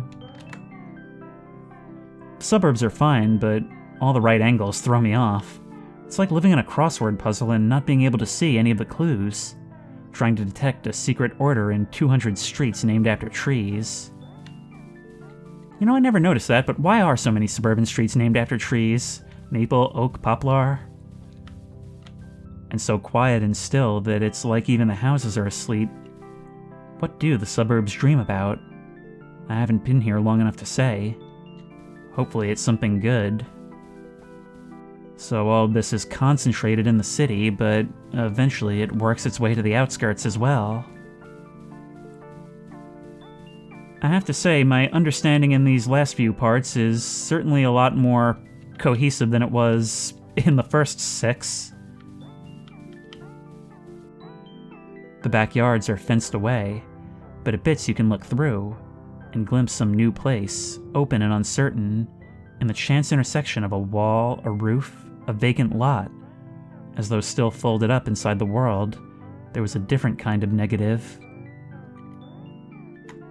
Anyway, I'll leave you on that peppy image.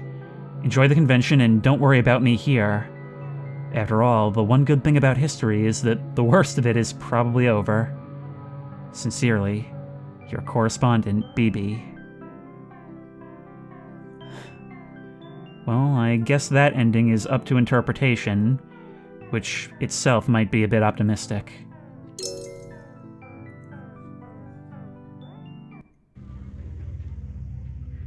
So that was Anthology of the Killer. And that was so cool. This whole thing is essentially an interactive art piece visual novel with actually some surprising gameplay elements. It's dark and often confusing, and yet so intuitive in the way that dreams are, which is probably why the best way to present it was in this way.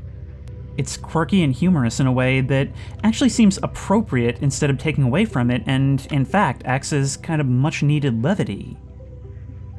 I'm actually realizing now that in calling this the face of the killer, it's almost about the changing masks of the way it presents throughout history. But then again, one of those murderers themselves, the concerned citizen, well, they actually said it best. That's actually kind of the one glimmer of hope in all of this, that maybe it could change if people all collectively only want it to. But probably not anytime soon. It straight up told us that the police in the story represent the distinction between legitimate and illegitimate violence, and I guess depending on your point of view, to highlight the absurdity of that. But the cool policeman himself, well, he thought he had finally understood, thought that this, the monopoly on violence, is the final stage of this, only to find out the hard way that he himself did not get it.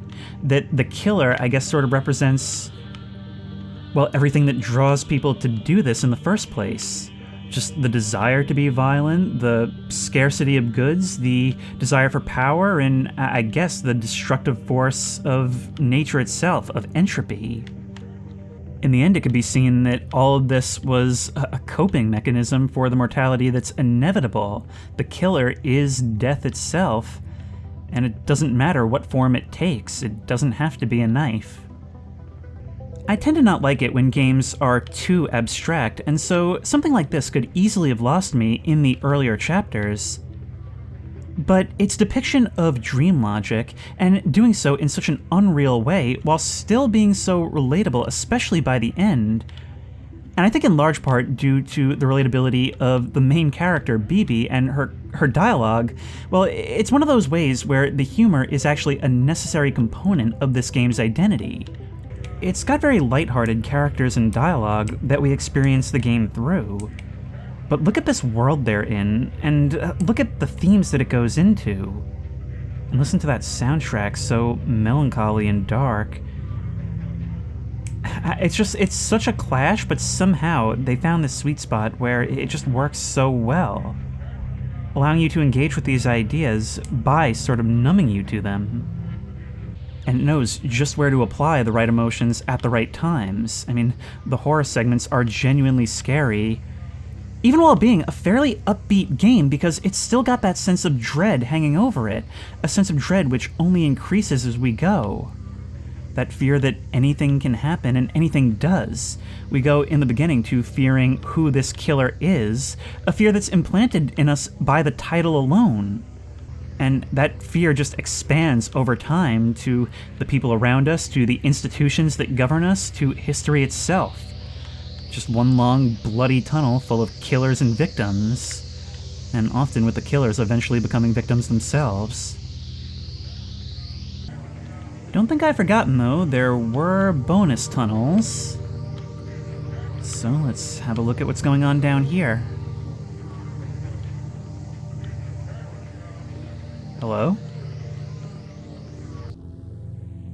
Bonus zone. Watch out for spoilers.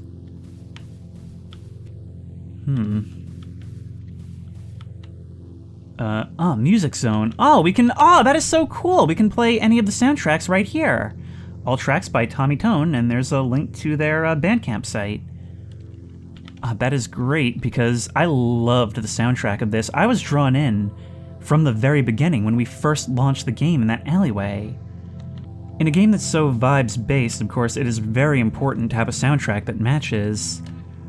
And this was quite a delight all throughout. There were times that I'll probably have cut where I actually did just kind of sit there to take it in. Wardrobe.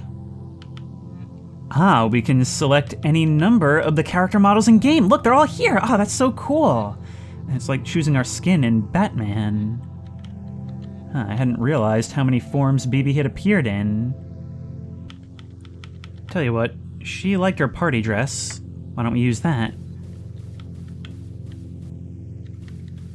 Hall of Paintings, all the artworks that appeared throughout the game. You know, I never commented on it, but artworks adorning the walls were actually ever present.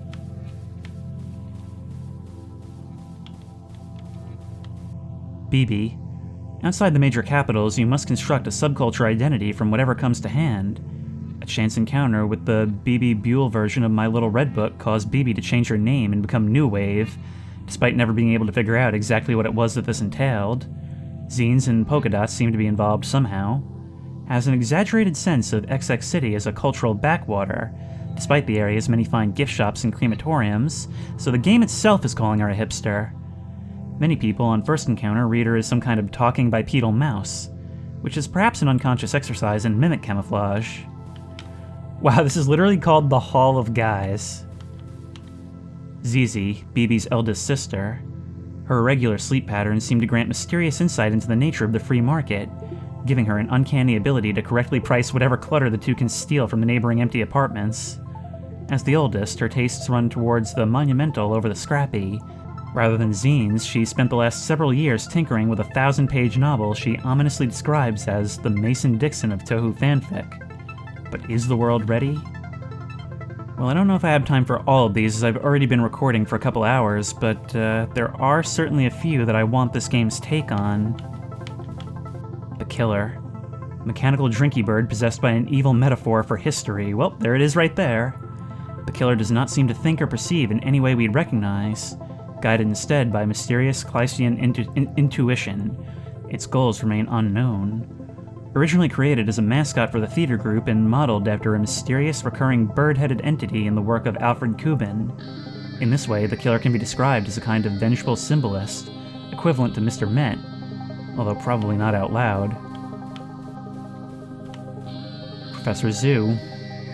Renowned professor of humanistic classical studies, Professor Zhu was recruited by the Art Appreciators Club after the events of May of '68 in an effort to win back radicalized youth voters by coming up with a muscular, reinvigorated interpretation of the Western canon.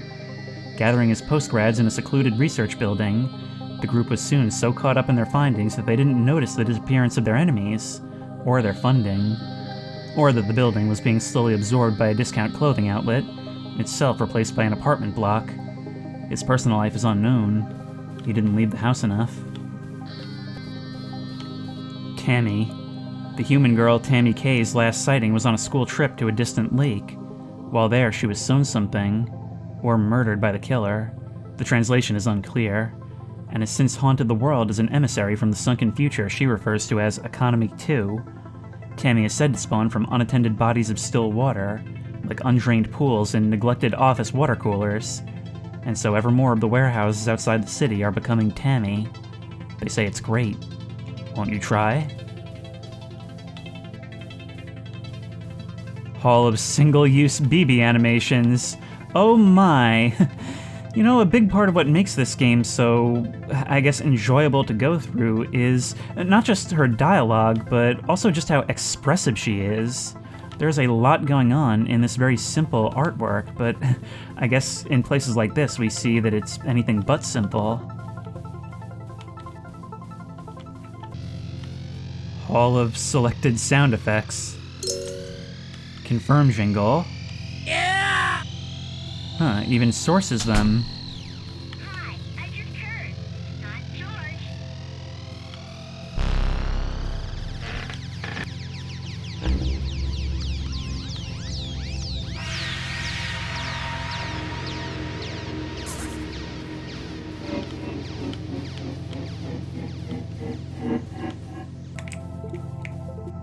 Cool policeman, aka cool detective, aka Joe Detective. Fragments of policeman language discovered by Piranesi in his surveys of ancient Roman prisons speak of a legendary figure who shall arise to lead the despised policemen to their proper role atop history. Ye and he shall smite the criminal, though also know about bans, and venerate the owners, though also have opinions about coffee. Perhaps most well-known is the cop from the Blondie song, Ex-Offender. Joe has remained proud since of his punk rock credentials. There's a twin-like physical resemblance to Beto O'Rourke. Morality animal. Monster robot driven berserk by the attempt to codify moral law into the alien language of aesthetics. It will try to translate all life into the art objects that it finds most legible. So we are actually gaining some additional context from these. It has amassed a large pornographic fan base. Before his celebrated career as a moral artist, MT Lot trained as a Disneyland Imagineer. As with many artists, his late style is a way of returning to the beginning. So, you're really playing fast and loose with the direct named references. Former stars of the public access television show, The Handy Mandy Medical Power Hour, whose single episode has gained trivia night notoriety as the most swiftly cancelled episode of live television ever broadcast after they kicked it off by vivisecting a dog.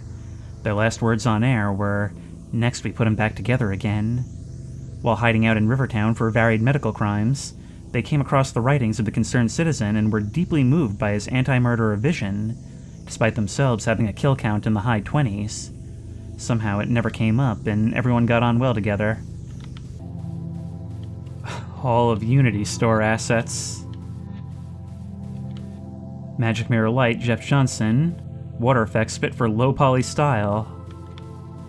Putting these in the same scene seems to confuse reflections. Volumetric lights, Brian's suburb neighborhood, blah blah blah.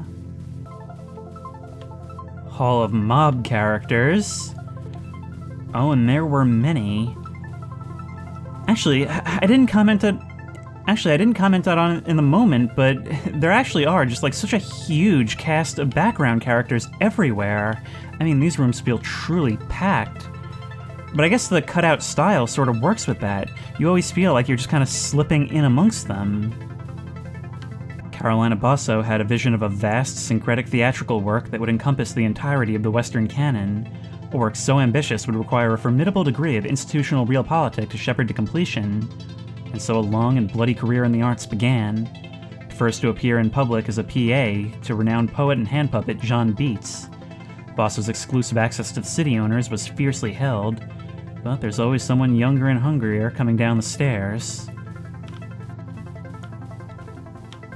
Oh, you are labeled as Clarice! Started a zine distro as a way to meet new people. Her interest in local history did not go unnoticed, and she found at least one fervent reader. Clarice's current location, activities, and precise degree of homicidal rage are all unknown. Despite BB's advocacy, has been formally expelled from the XX City Regional Zine Network for non-payment of received copies. $6.99. Oh, what do you know about the cost of this game? Concerned citizen. Heir to the long-dead Drinky Bird factory of Rivertown, which was destroyed in a fire soon after a mysterious commission from a group in XX City. The issue of his lost patrimony, though the young heir was able to live more than comfortably, caused the citizen to develop an elaborate and melancholy theory of history, although perhaps it would have been more helpful to find out just who they'd been working with.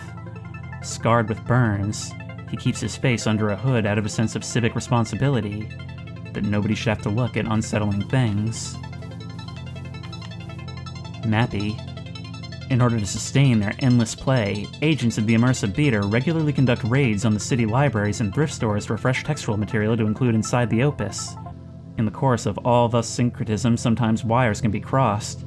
The entity known as Mappy appears to be a result of confusion between the Namco character of the same name and the classical demon Mephistopheles. Surviving past his original role in the text, Mappy continues to emerge unexpectedly in the role of Tempter, and to pull the play into directions of his own. Harried by deadlines none of the staff seem to notice. Frequently accompanied by Prison Man, an imago of the terrestrial power formed when a copy of Valis got scrambled with the manual to the NES game Battle City. Claude, Max, and Ray, BB's classmates and co-workers on the mandatory semester group project.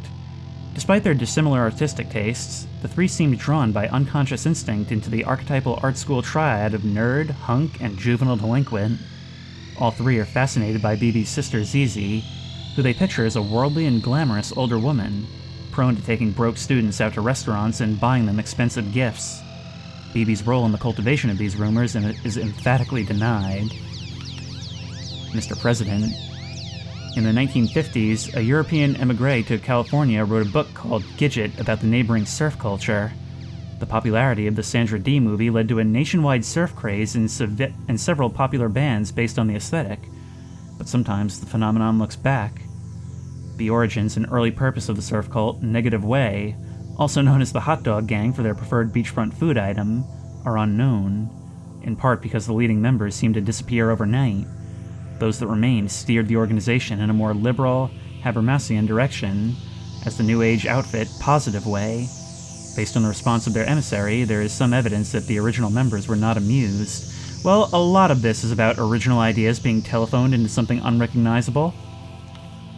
Marcy, former zine star who now uses her subcultural knowledge for evil, reportedly a member of reclusive management consultancy Ragmop, itself a front for an even more sinister group known only as the Deep Chamber of Commerce.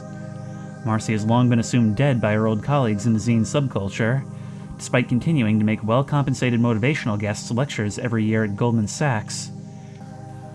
Blue DeHaans, session musician for the sensational guitars of Dan and Dale, neither of whom existed. Perhaps this is what sparked his interest in negation. Disappeared on an Australian tour and reappeared some months later with his own combo, whose horror maniac aesthetic was regionally popular, before he alienated the garage rock audience by pivoting to sound collage for a series of poorly received albums on ESP disc. Has an unexplained level of chart success in the Netherlands, has never been seen in the same room as the singing resident at the same time, still plotting his comeback tour. Ooh. Hall of Objects, Carpets, and Wallpaper. This is so cool. It's literally just all of the assets of the game on display and explained. And there are a lot of them.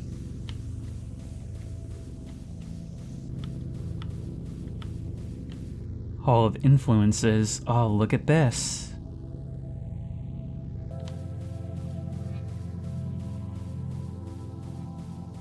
Oh, there's the Tammy bus. A miniature version. Oh, and what is this? Hall of Predecessors. Strangetown. The original version of the Killer games was made in RPG Maker. It starred a slightly more lanky and bedraggled version of BB, and had an attempt at a more serious tone.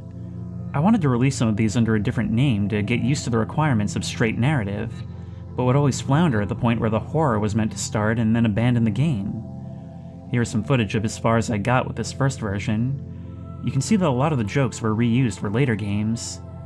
Another reason I never continued is that the minimum size of RPG Maker standalone download games is like 300 megabytes, due to each containing an entire copy of Chrome for some reason.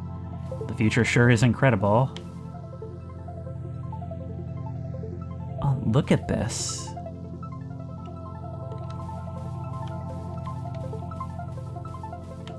Oh, and look, it's the other games, all the other games you had developed in the lead up to this. Unfortunately, I don't have time to read everything in here, but I'm definitely going to come back and check these out for myself, and I'll touch each of the things so that you can read them.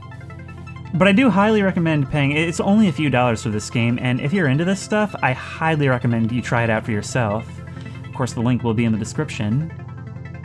Face of the Killer, an old prototype.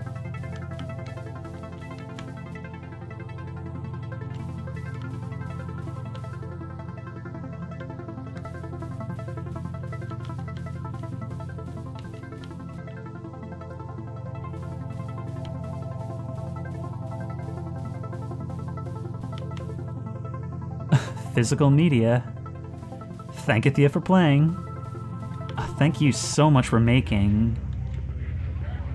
Of course, if you ask 10 people what art is, you'll get 10 different answers, but I think what I'm thinking after playing this is that art is simply flair in expressing ideas.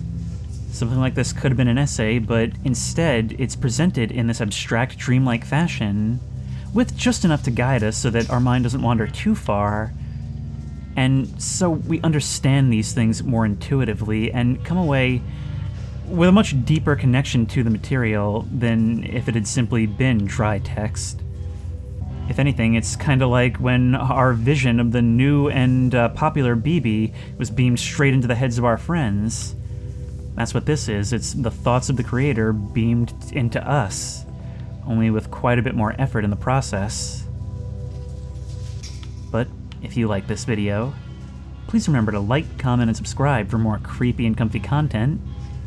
If you have any ideas for other videos you think I should do, the best place to suggest that will be at the Discord, which I will link in the description. If you want to try this game out for yourself, that link will also be in the description. If you want to support me on Patreon, that link will be in the description. And as always, I will see you in the next one.